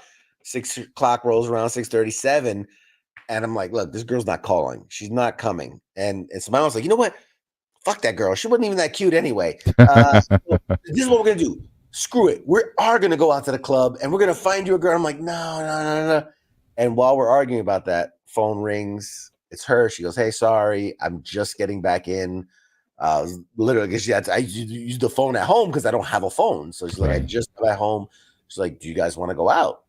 And I'm like, "Well, holy shit." And we went out and we had a blast. We had a great time. We went out. We didn't do any real dancing or anything. We just sat and talked. Yeah, you still got your arm. Yeah, you got your arm in a sling, and you got the other one in the cast. Your dance moves kind of blocky at that point. We had some drinks and we ended up just talking like almost all night. And at the end of it, we exchanged emails because she did have access to email. And what surprised, this is where she surprised me, because through the night we had talked a lot about, and I said, "Oh, I'm at Walter Reed and I'm in this." And I go to, she asked me a lot of questions, and I wasn't used to people giving a shit about me, to be honest. Yeah. And so I was very taken by this girl who was asking me a lot of questions. "Oh, yeah, I do physical therapy in the morning." And she was asking me about my schedule and like, what do I do? And looking back at it, I should have been like, this is a deep cover Russian agent trying to get information or whatever. She's like, "Oh, what do you do during the day and where you at and this and that?" And to understand, she was living in Virginia, or she was staying in Virginia, and I'm in like literally in the heart of Washington, D.C. Right. At Walter Reed. The next day, I'm waking up, or no, I just got back from physical therapy. And like I literally closed my door and I'm like going to change whatever, and I hear knock, knock, knock, which is weird because no one ever knocked on my door. Right. Again, to understand this part is that the first 6 months I was in the hospital, I was inpatient care because I was so badly damaged. But shortly after that, there was such an influx of guys, they needed beds. So the most critical guys stayed in the hospital. And me, since I was able to at least walk around, they put me into a building right next to the hospital, which used to be a hotel, but it became like an annex hospital. So my room was in this like hotel style. But I get a knock on my door and I open it and it's her. Wow. And I'm like, "What the fuck are you doing here?" And she had taken like a metro train to another metro train to a bus. Yeah, no, that's Then it. got off and then walked like 2 miles, got to the gate, which this was a military facility. Right. So she didn't have access. Right. She's like, "Well, I'm visiting someone in the hospital." And they go, "Okay, well, we need to see your ID." And she's like, "I don't have ID. I'm not from here." So they literally took her passport and held it at the gate because they're like, "We don't know who you are." So they held her passport. And then she somehow found my building, which is a bunch of buildings, somehow found my room, and somehow got there. I could have been anywhere at that point, and just surprised me. And I was blown away by this woman. And she stayed with me, and we talked. Again, we talked for the whole day, and we ended up spending every single day together for that entire week that she was in the States. And then eventually, like I said, on Thursday, Friday, she flew back home, and then we were just emailing, and it just blossomed into this relationship. And she would come visit every couple of months, and eventually I was like, "Man, I'm obsessed with you." And then kind of how that ends is that I was about to go to surgery again, and this was going to be happening like on my birthday or the day before my birthday, whatever. And she's like, I want to be there for you, because she knew I had nobody. And she's like, "I want to be there for you." And I said, "Okay, great." And then she calls me crying. She's like, oh my God. I said, what's wrong? She goes, my dad took my passport, and because he found out that I was been traveling to go see you. And Right. she goes, no daughter of mine is gonna be some American, whatever. And she's like, he won't let me see it. And I was like, well, what's the issue? Whatever. And she's like, well, he says if you care that much, he wants to meet you. I said, well, he can come too. Hmm. And she's like, no, and basically she said that, like, unless I come there and meet the family, that we have to Oh, break up. that's that old school that you're talking about. Yeah. Yeah, Old the school. old Yeah. school. And so I told her, all right, tell him I'll be on my way. And I literally, and I mean, this is again super stupid. I was known for making bad decisions, but Mm. I told because again, even though I was in the hospital, I was still military. You're still Right. active, and so Right. you have like people that are in charge of you. And I told them, hey, listen, I need to go home for the weekend. I had a death in the family, and I need to Okay. go. And they're like, all right, well, where are you going? I said, Pennsylvania. Mm. And they're like, okay, but make sure you go straight there. You do the thing. You come back. No problem. Went straight to the airport and flew to El Salvador. Wow. Spent 3 days there and met her family and spent the time with them and fell in love with them. And they fell in love with me. And her father blessed it and gave it approvals. And funny enough, I fell asleep on the beach. Not a good idea, and got so burned, like second degree, third degree Oh my burns. gosh. And so I got back, and this isn't like Wasn't that hot in Pennsylvania? Yeah, it was February. It's the winter, and they're like, "What happened to you?" And I was like, "It was a very sunny day. It was just very, very sunny." And obviously, like, they knew I had done something. They couldn't figure out what, but they knew I'd done something. And I remember I had to go to the hospital for like burns because I was like, I'm burned real bad. Yeah. But yeah, so lo and behold, a couple months later, I was just like, look, you are the best person I've ever met in my life. Mm. I want to put a ring on it before anybody else gets a chance to. And we got married, and she's been my ride or die since day one, and it hasn't always been pretty, and it hasn't always been perfect. But so I got a couple of statements here I gotta tell you. Number one, depends who you talk to. You talk to his wife, she says, "Oh, he stalked me," and the other way they'll go back and forth. I hear this story, two different versions of it. Mm-hmm. My second statement, and I have told you this before, Paul. There's two men I always say that they're my role models for a good marriage. Is yourself, Paul, and my buddy CQ. He has one of the best marriages I've seen. Like, he still loves that woman and worships the ground she walks on. Mm-hmm. I'm not even being understatement. No, serious. But I first of all, shout out to the auntie for her persistence. Yeah. So that's, I mean, look, I'm a believer, and again, things happen for reasons and whatnot. People come into your life for a reason. People come into your life for a season.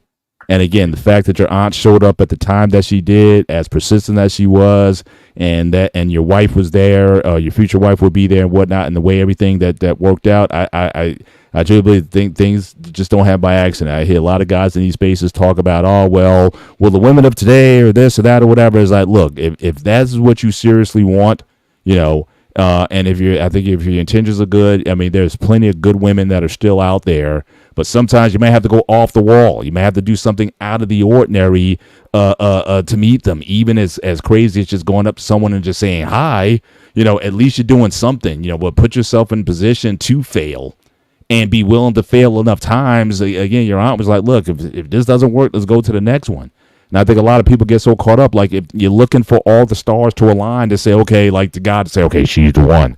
Sometimes God may be speaking to your auntie, you know what I mean? So, and you still got to do the work. So I'm just hearing this story, and I'm just reminded of just all those lessons that I've learned over the years. That again for so you have your wife, but now talk about this. Now you have her, which I think is obviously a major block in your life. Now let's flesh this out.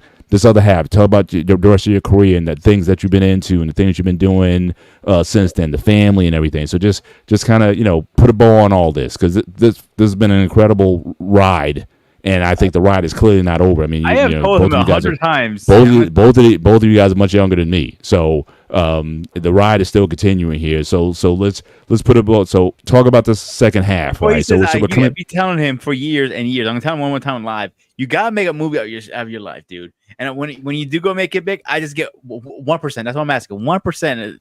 Well, everything starts. But everything starts with the book, right? Everything starts with the book, and the book becomes a screenplay, and then you sell it to a company or whatever, and then they make the movie. So just your life as a book might be the place to start in terms of putting your memoirs together and whatnot, and seeing where that goes. That could be certainly a worthwhile project to do as well. So I'm gonna write that up. Believe it or not, I've been very fortunate to meet a lot of incredible people. One of them was a writer who we sat down and kind of fleshed out what would be a story and shopped it around a bit. And at the time, no takers, no big deal. And then another good friend of mine, again, through just random happenstance, is a TV show scriptwriter and has created shows and has written, products for it. And he goes, one day we were talking, he goes, would you want to do something with me? And I said, okay, let's do it.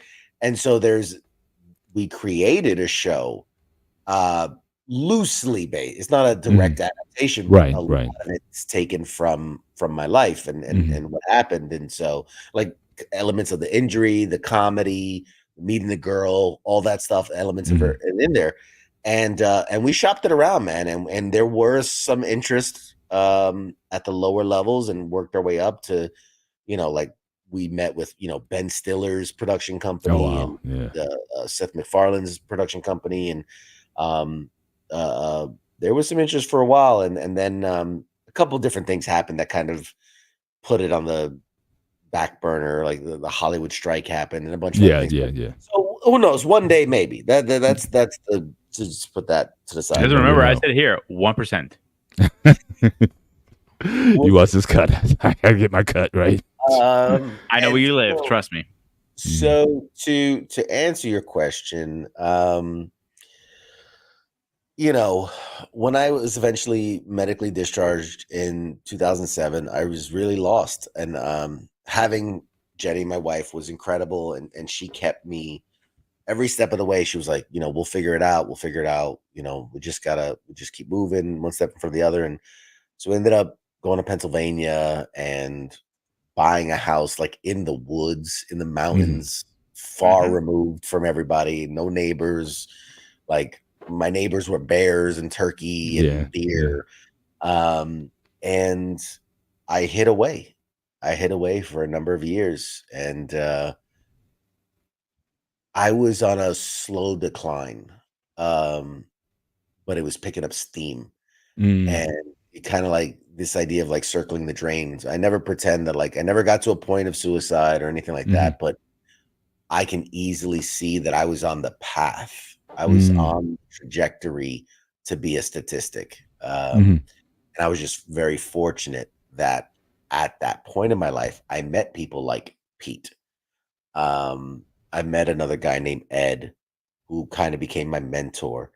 And I got involved in things like Wounded Warrior Project, which I proudly wear, which is an organization that was able to get to me and to get me help and to get me resources and to put me around other people like me. Because that's the biggest thing, is this feeling of like you're alone and this isolation. I'm the only one, and suffering in silence and all these things. And it's very toxic. It's very cancerous mentally.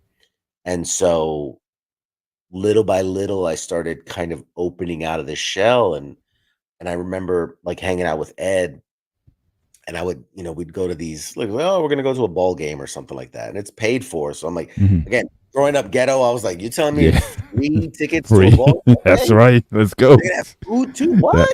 Okay, I'll be there. And so I would just kind of stand in the background. I wouldn't talk. I just watch people and talk. And I watch Ed, and he would just talk to people, and he would just open up and, oh, what'd you do? And, oh man, that's crazy. And, oh yeah, I did this. And then, share these devastating stories about things he saw and things he did in service. And And I was just like, oh my God, you're supposed to keep that shit in here. You're not supposed to let that shit out. You're supposed to push it deep down until you fucking kill yourself. Like, that's just what you're supposed to do. And he's like, he told me one day, he goes, man, you got to let that stuff out. It's going to eat you up. And I was like, I don't know how. And he's like, well, you know, we call it emotional baggage. He's like, it's like, it really is like carrying weight. And when you tell your story, when you share, you are literally handing that weight and saying, hey, can you help me lift this? Can you help me carry this? Yeah. And I was like, that is the most hippy dippy bullshit I have ever heard in my fucking life. You are crazy. And just one day I was like, I gotta prove him wrong.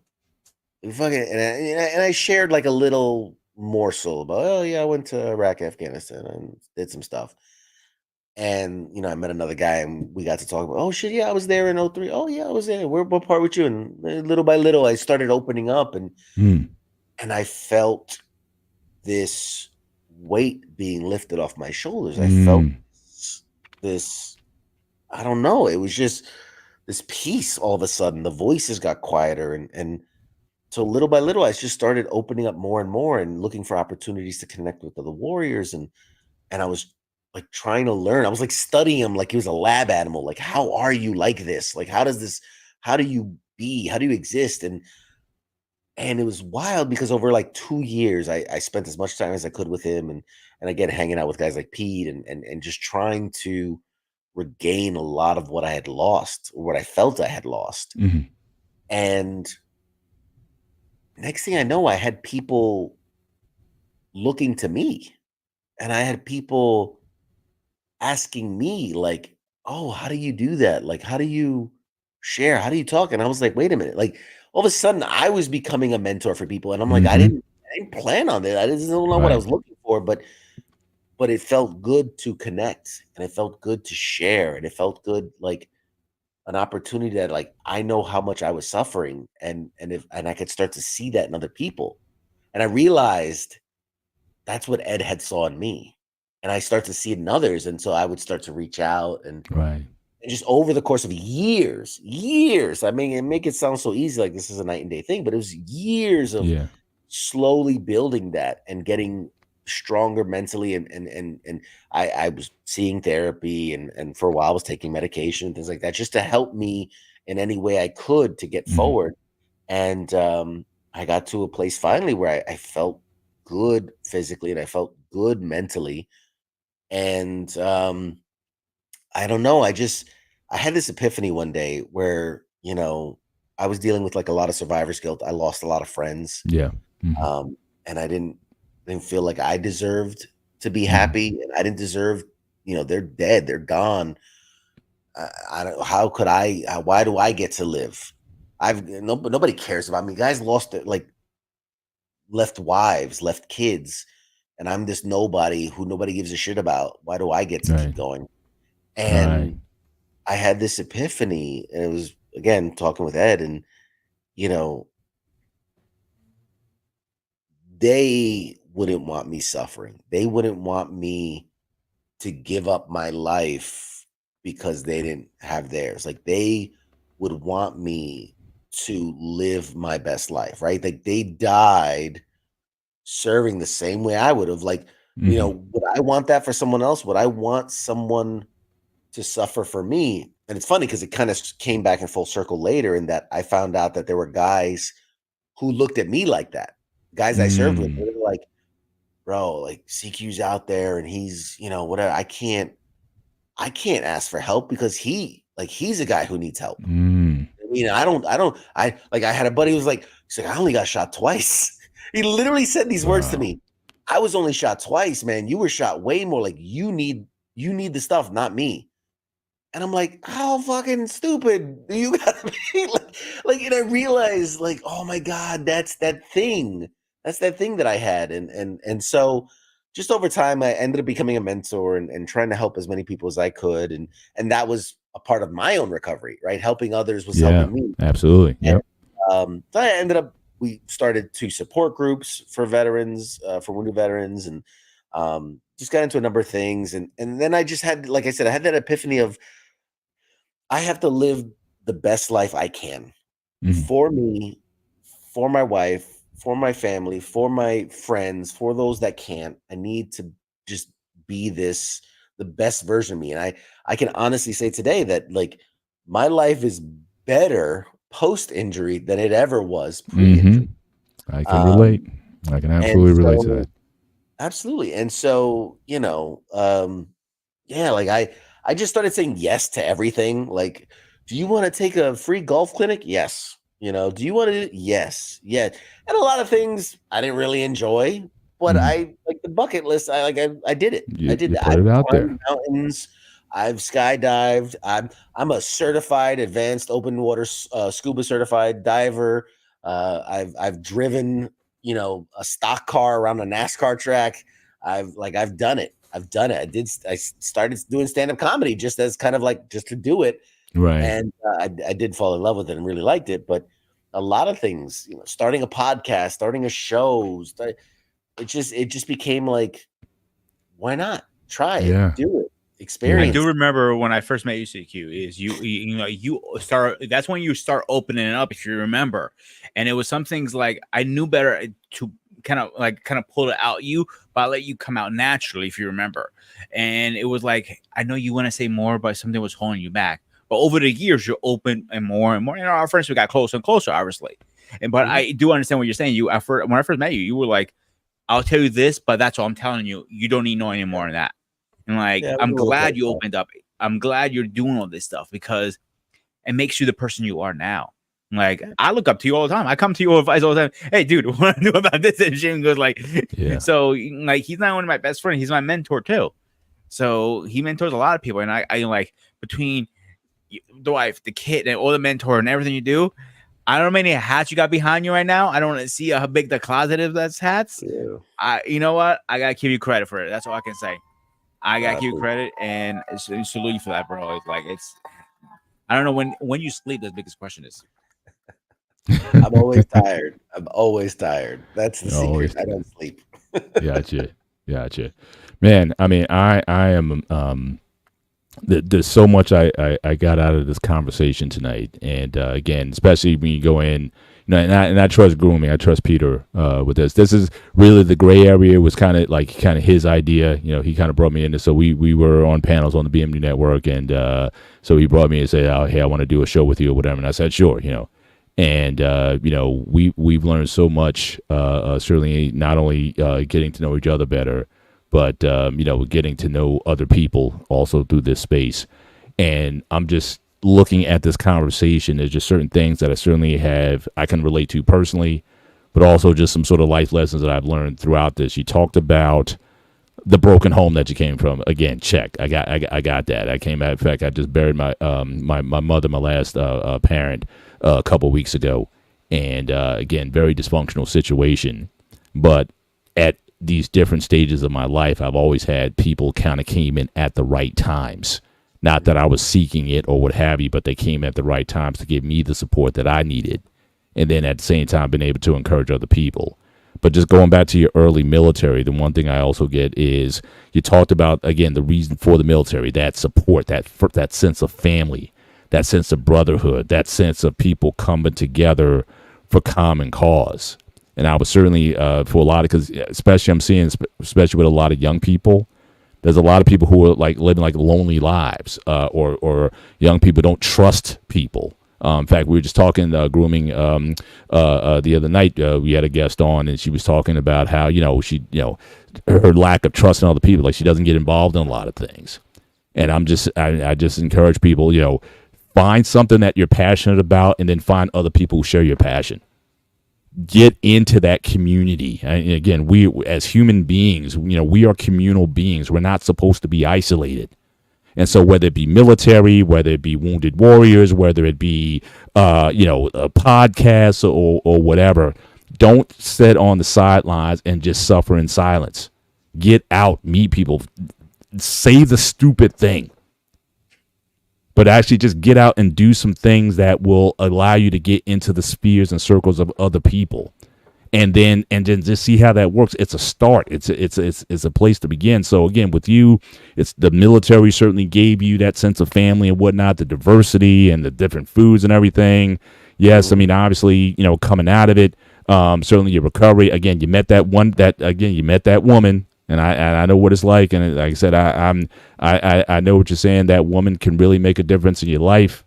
And then when you were struggling with things, again, other people, see, that's why, and again, I know you say you're not a religious person, but I just believe that from my faith tradition, God puts people in your life for reasons. And in turn, he then uses you to be a motivator and inspiration to other people. I just buy into that.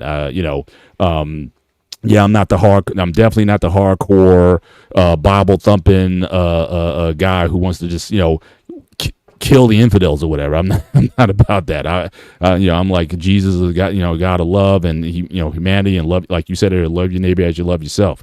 There's so many different ways we can do that. And so just the people who came into your life that gave you at least something to go by, say, let's start. So a lot of people that people just won't start certain things. Just get out there, do something, say something, go to that class or go to that meeting and then see what happens. I didn't really start feeling good about myself until when I got to college and I joined organizations where I could apply. I was kind of techie. I was kind of nerdy at the time. I knew computer graphics, desktop design. I joined an organization and say, hey, you're good at this stuff. Hey, work with an organization. And then that started to make me feel good about myself because I didn't have a positive self-image growing up. And so just being able to not only work with the group, but then also showing my value to the group and then having that group depend on me, that helped to build me up. And then when I found my wife, when it was like, hey, someone really cares about me, that lifted me up. And then the career I've been able to build in the IT space over the years, and I look back, it's almost like you're starting, like if you like a race, right? Like a NASCAR race or whatever, like you feel like you're starting in row 11. But over the years, you've been moving up in the race as the race goes on and you're passing people. But the fact that you're constantly applying, constantly stretching yourself, you look back and say, hey, you know what? I am doing something positive. I am better than, what people thought used to tell me about myself back then. Even my own family members. I grew up, my brother would always say, man, you ain't S. because again, I was nerdy, I was klutzy, I just didn't have a lot of self-confidence. No one was really building me up. But just over time, I was able to, simply just constantly applying myself and building on victory after victory. It just allowed me to have a much better self-image. So now, like I said, I do find myself similar to where I mentor people and where I, and especially, younger guys. I'll be 55 in a couple months. But I'm talking to a lot of guys in your guys' age brackets who got kids who are like 8 and 12. My youngest just turned 21. And I'm just like, so I'd say, how'd you get through, man? I got these kids and how'd you get them to 21 or whatever? And it just became just a natural thing where I got a lot of millennial guys who are sort of in my sphere that I just, hey, let's meet for coffee. Let's meet whatever. Anywhere you want to meet, anywhere you want to call. Hey, let's just have a conversation. And so again, I feel useful taking the pain that I might have had as a youth and fighting through all that through my 20s and my 30s, finally starting to feel good about myself in my 40s, and now I'm at a space now where I'm the OG, which is crazy to me because I don't feel like it half the time, but people say, yeah, you the OG. So I became a mentor, even if I wasn't necessarily seeking it, but I realized the value in it. So just everything that you've been sharing tonight, it's just been, yes, like, this is what we need. And with all of the negative, all the garbage that's out there, this is what we need to be sharing with people, that regardless of your circumstances, that you can certainly have a turnaround. But again, look for the right people, and I do believe people are placed in your life for a certain reason. So I've just been, this has just been incredibly inspiring. And I just pray that, you continually to be used by whatever force or being or entity that you believe in, that you continue to be used to help other people, to help other wounded warriors or whatnot. Now, I also want to talk to you about The one thing, because I always hear this about, certainly about vets and whatnot, it's very easy oftentimes for a person who's never served to say, well, thank you for your service. And I want to hear from you, the vet, what is the best thing that someone who hasn't served, what's the best thing that we can do? And talk about, again, your wounded warriors. I've heard about the organization, I've seen fundraisers for it and whatnot. Talk a little bit about that. How can people help? How can people get involved? What are some things that you would recommend for the person who hasn't served, like myself? What can we do to let vets know that, hey, we really do appreciate you guys, and it goes beyond just lip service? That's great. Well, first of all, thank you for everything you said. I'm glad that it touched a nerve, and I agree with everything. I get asked a lot, because they're like, well, because people do care. People do care, and they'll say, I don't know what to say other than thank you for your service. And the truth is, a lot of guys don't like it. A lot of guys don't like it, thank you for your service, because first, it rings untrue for a lot of people, because it's like saying bless you when you sneeze. Like, it's just this reactionary thing. Right. There's no intent behind it, no meaning behind it. And then some people just don't like it because they don't know what to say, or they don't feel like their service. Oh, I'm a cook. What service? I'm making eggs. Like, you know what I mean? Like they don't feel like they're contributing to this greater service. The thing that I've asked this to a lot of vets, and I think the consensus of instead of thank you for your service. I mean, if that's all you have the time for, throw it out there, whatever. It's a God bless you. You know what I mean? It's the same. It rings the same. But yeah, I always tell people, like, if you're with someone you think's a veteran or military member, and you say, "Oh, did you serve?" Like, yeah, I did. Oh, what branch? Oh, Army, whatever. Oh, nice, man. What'd you do while you were in the service? Yeah, I was 11 Bravos, infantry, and served. Oh, wow. You serve anywhere cool? Yeah, I was in Italy. I went to Iraq and Afghanistan. Oh, cool, man. Well, hey, man, I appreciate what you do. Thank you. I hope you're good. And in that small interaction, it has the same meaning of a thank you for your service, but for me, you actually asked about my service. You cared. There's a difference by just blindly saying thank you for your service. You don't know my service. You don't. I could have been in prison for because I chopped off some dude's head, and you're thanking me for my service. So but if you, again, you don't have to go into the whole I started out in this and that, but just a general, what branch you were in, oh, cool. Did you go any cool places? Yeah, I went to here and here. Man, that's awesome, dude. I'm glad you're home. Hope you're doing okay. That to me, the people that do that always blow me away, and I'm always caught off guard because I'm not used to it, and that's the right. It's not because I'm used to. Oh, thank you for sharing. Yeah, thanks. Yeah, appreciate it. And so but someone genuinely caring and wanting to give thanks, that means something. Yeah. Barring all that, it's always nice when someone buys you a drink. Just saying. Every time I've been at a bar or I'm waiting for a flight, the best thank you I've ever gotten. I was sitting at an airport and I was boarding a plane, and I forget why, but it was there weren't a lot of people. I swear there was maybe 15, 20 people getting on this flight. And this guy looked at me. He's like, "Hey, man, you a vet?" I said, "Yeah, Branch Army, yeah." It's Purple Heart, because I was wearing short sleeves, so you can see my scars. I was like, "Yeah." Said, cool, man, cool. And he walked away, and I saw him go talk to the people on the thing, and then he came back. He goes, "Hey, are you on this flight?" And I was like, "Yeah." Weird question. Can I see your ticket? I was like, sure. And I handed it to me. He looked at it, and he's like, and ripped it up. And I'm like, I was about to murder this guy. And he's like, "That wasn't the right ticket." And I went, "What?" That was my ticket. I printed it out myself. Of course. He goes, "No, this is your ticket." And he handed me a first class ticket. Oh, wow. Dope. He's like, "I just used my points to upgrade you. Just wanted to say thank you." And I was like, fuck. I was like, I didn't know what to say, man. I was just like, thank you. And so that was the best. That was the best thank you I've ever got. I think it was like a 40-minute flight or whatever, but still first class. Shit.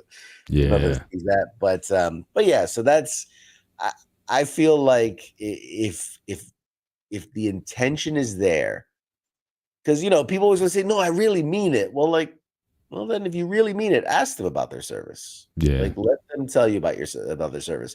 If you don't have the time for that, don't even bother with the thank you for the service. Because it's, I think it's less value than a God bless you if you sneeze.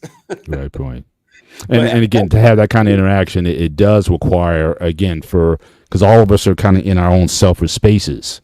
Yeah. So again, it doesn't, like you said, it doesn't have to be a long conversation. It doesn't have to be a 2.5-hour podcast that we had tonight. It could certainly just be 5 minutes, or you're en route, you're on the same bus or train or whatever. Just that extra, just to take your attention off yourself for a few minutes, just to get to know somebody, and then it comes off you.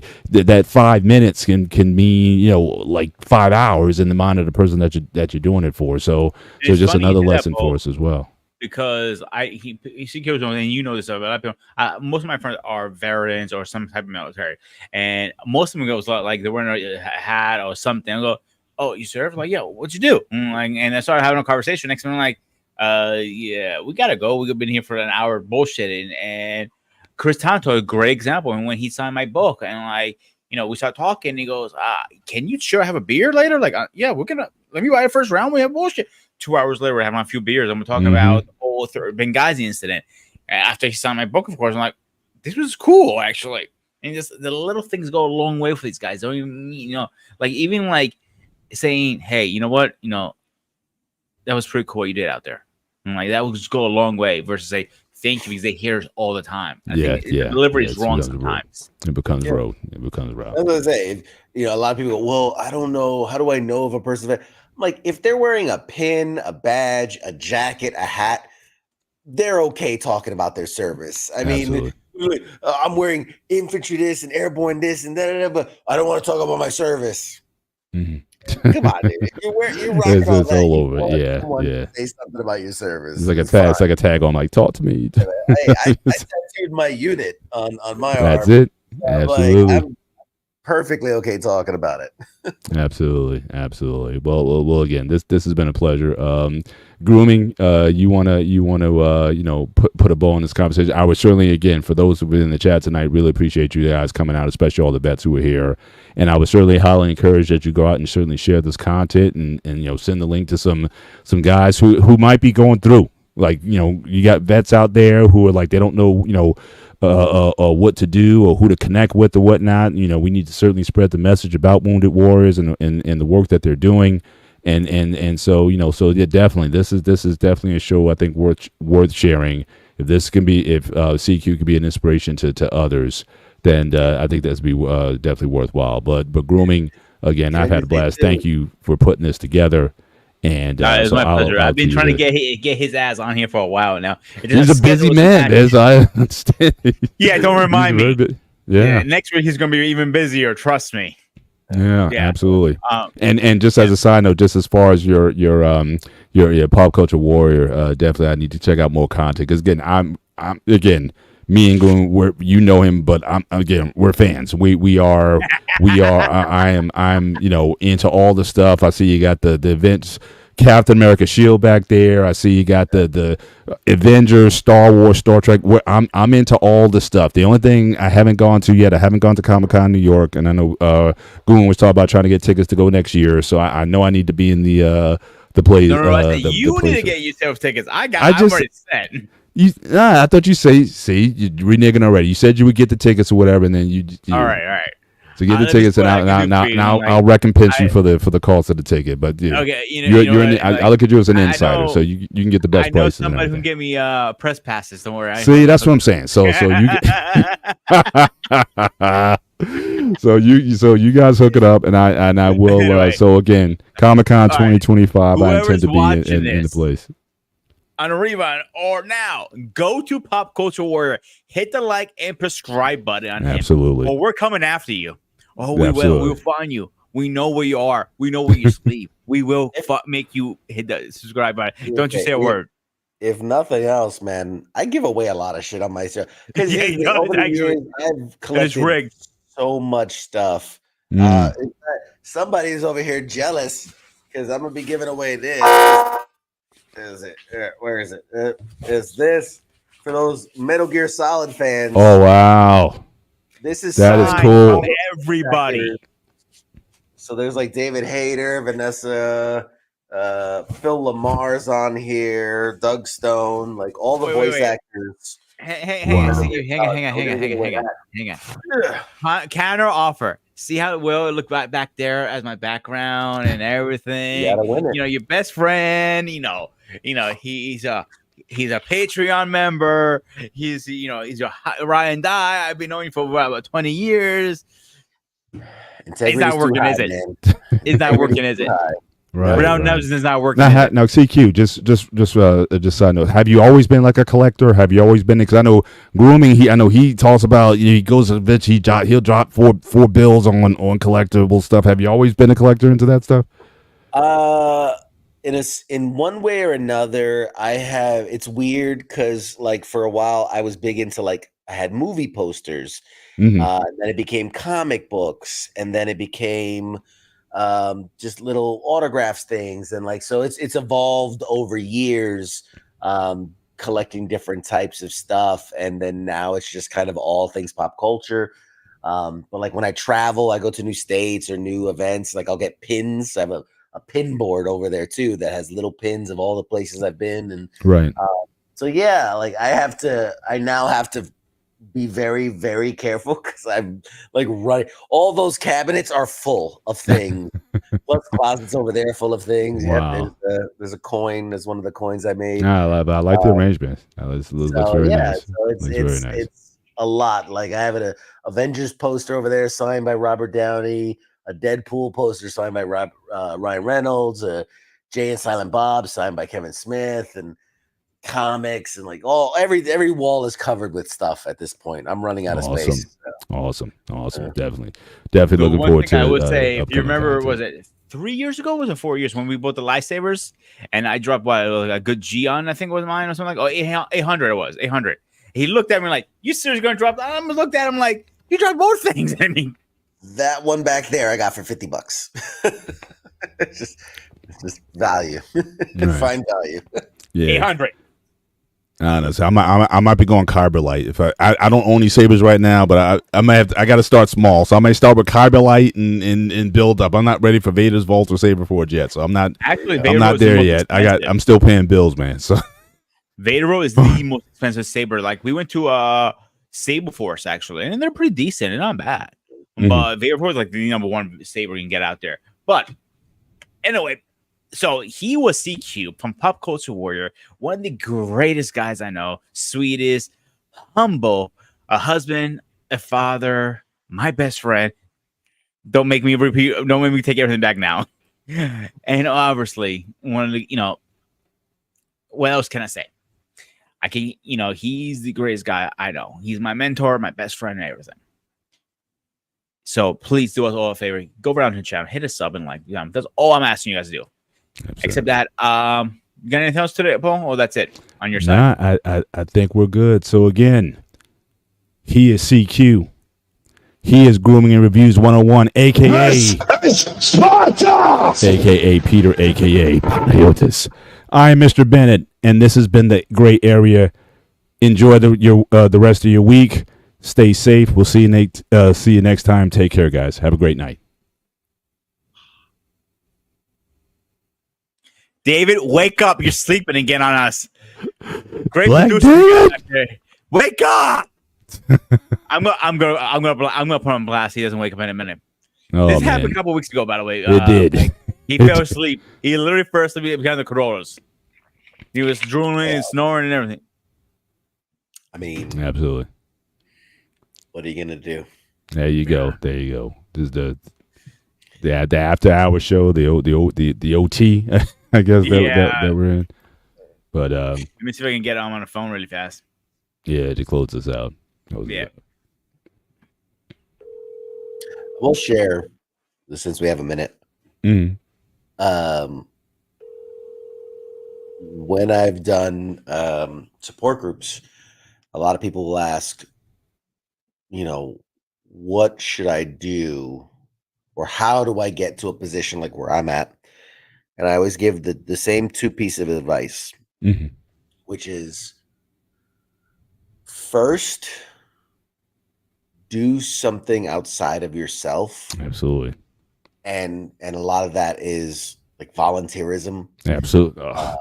Homeless shelter, soup kitchen, Habitat for Humanity, Mm-hmm. clean up a cemetery, whatever, doesn't matter. But being of service outside of yourself, I think, is such an important thing. 100%. And then, especially for a lot of veterans who you have a lot of stuff that you can't get out, is find a creative outlet, find a hobby, whether it's painting, whether it's music, whether it's comedy. Mm-hmm. Find a way, a creative way to take all that stuff that's inside of you and let it out. Mm-hmm. And everybody who's done those two things has went on to be very, very successful. And I tell you, it's we, like I said, grooming. We were literally, again, we were just talking about that earlier this week. Service No, it was last night. It was Oh no, Thursday. Your Thursday show, yeah, Yeah, it was Thursday. A few days ago, yeah. It's just such a thing, especially for those who are kind of introverts. If you have difficulty making friends and whatnot, again, there's nothing like shared service, shared sacrifice. And you build, and again, trust is something you have to build over time. Everyone wants friends right away, but trust is built. But it's oftentimes done again in that act of service that you can really. It does so much for your self-image, and and sometimes just seeing again how fortunate you have it, because even here sometimes it's like, oh man, my life sucks here and all this kind of stuff. But again, get outside yourself and see how other people are living.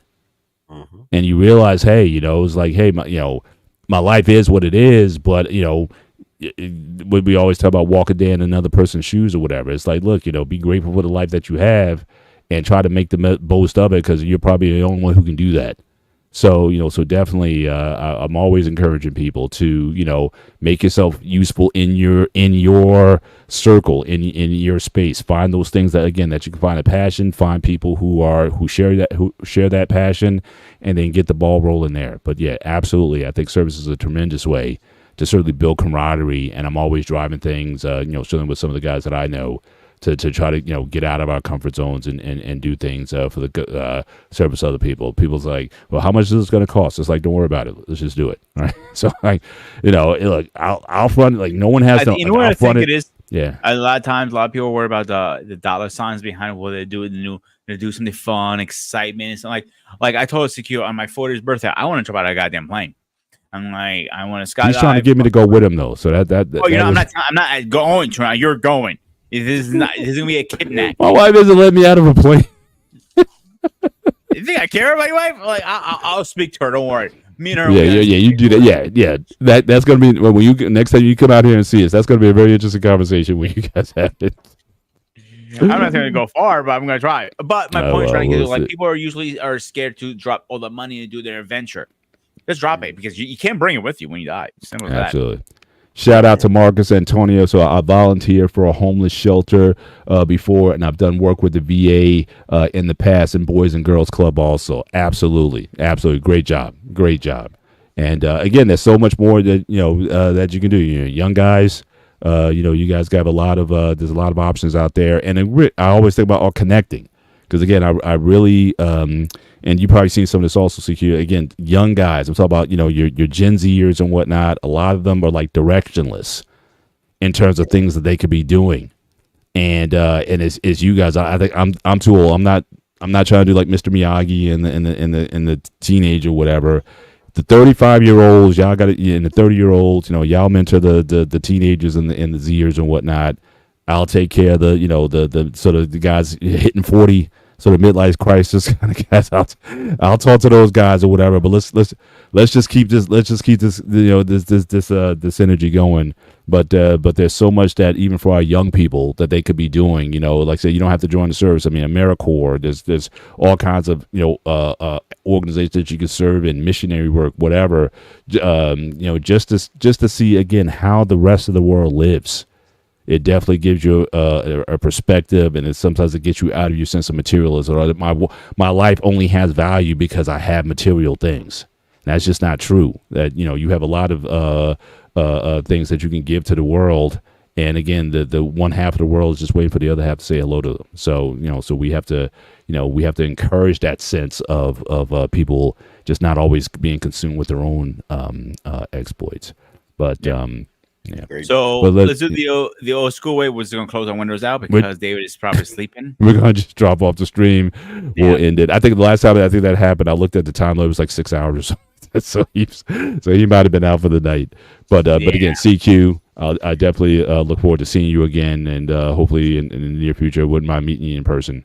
So you're still in the New York area, or you're in the DC area. DC area, okay. I got some relatives down there. I got some relatives in that area. So definitely, and I know grooming. I know you were planning to go down to DC sometime soon, right? Yeah, it's actually this week coming up. I'm gonna be away for 3 days. Okay, and I'm gonna be driving him crazy. Most likely, I'll make sure he loses the little hair left he has. Send some pictures. But we will be streaming on Friday, is it right? Yeah. So Friday nights we do this thing called FTX, Friday Night Tabletop Exercise, where we just get together a group of guys and we play board games, we play card games, dice games, whatever. And it's live streamed, so it's meant to be that circle, that campfire kind of. We're hanging out together, and the chats are kind of part of it, and it's a lot of fun. It's a lot of fun. No, those are fun. I've seen how a lot of those work, and sometimes it's nice just being a fly on the wall, seeing how that stuff goes down. It's a lot of hilarious conversations that come out of that. So, but again, hopefully, looking forward to meeting you in the future. Again, best of luck to all your endeavors, and you take care of you and your family. Y'all have a good one. Grooming, I'll holler at you later in the week, and all right, you guys have a great night. Hey guys, have a good night, and I'll see you guys later.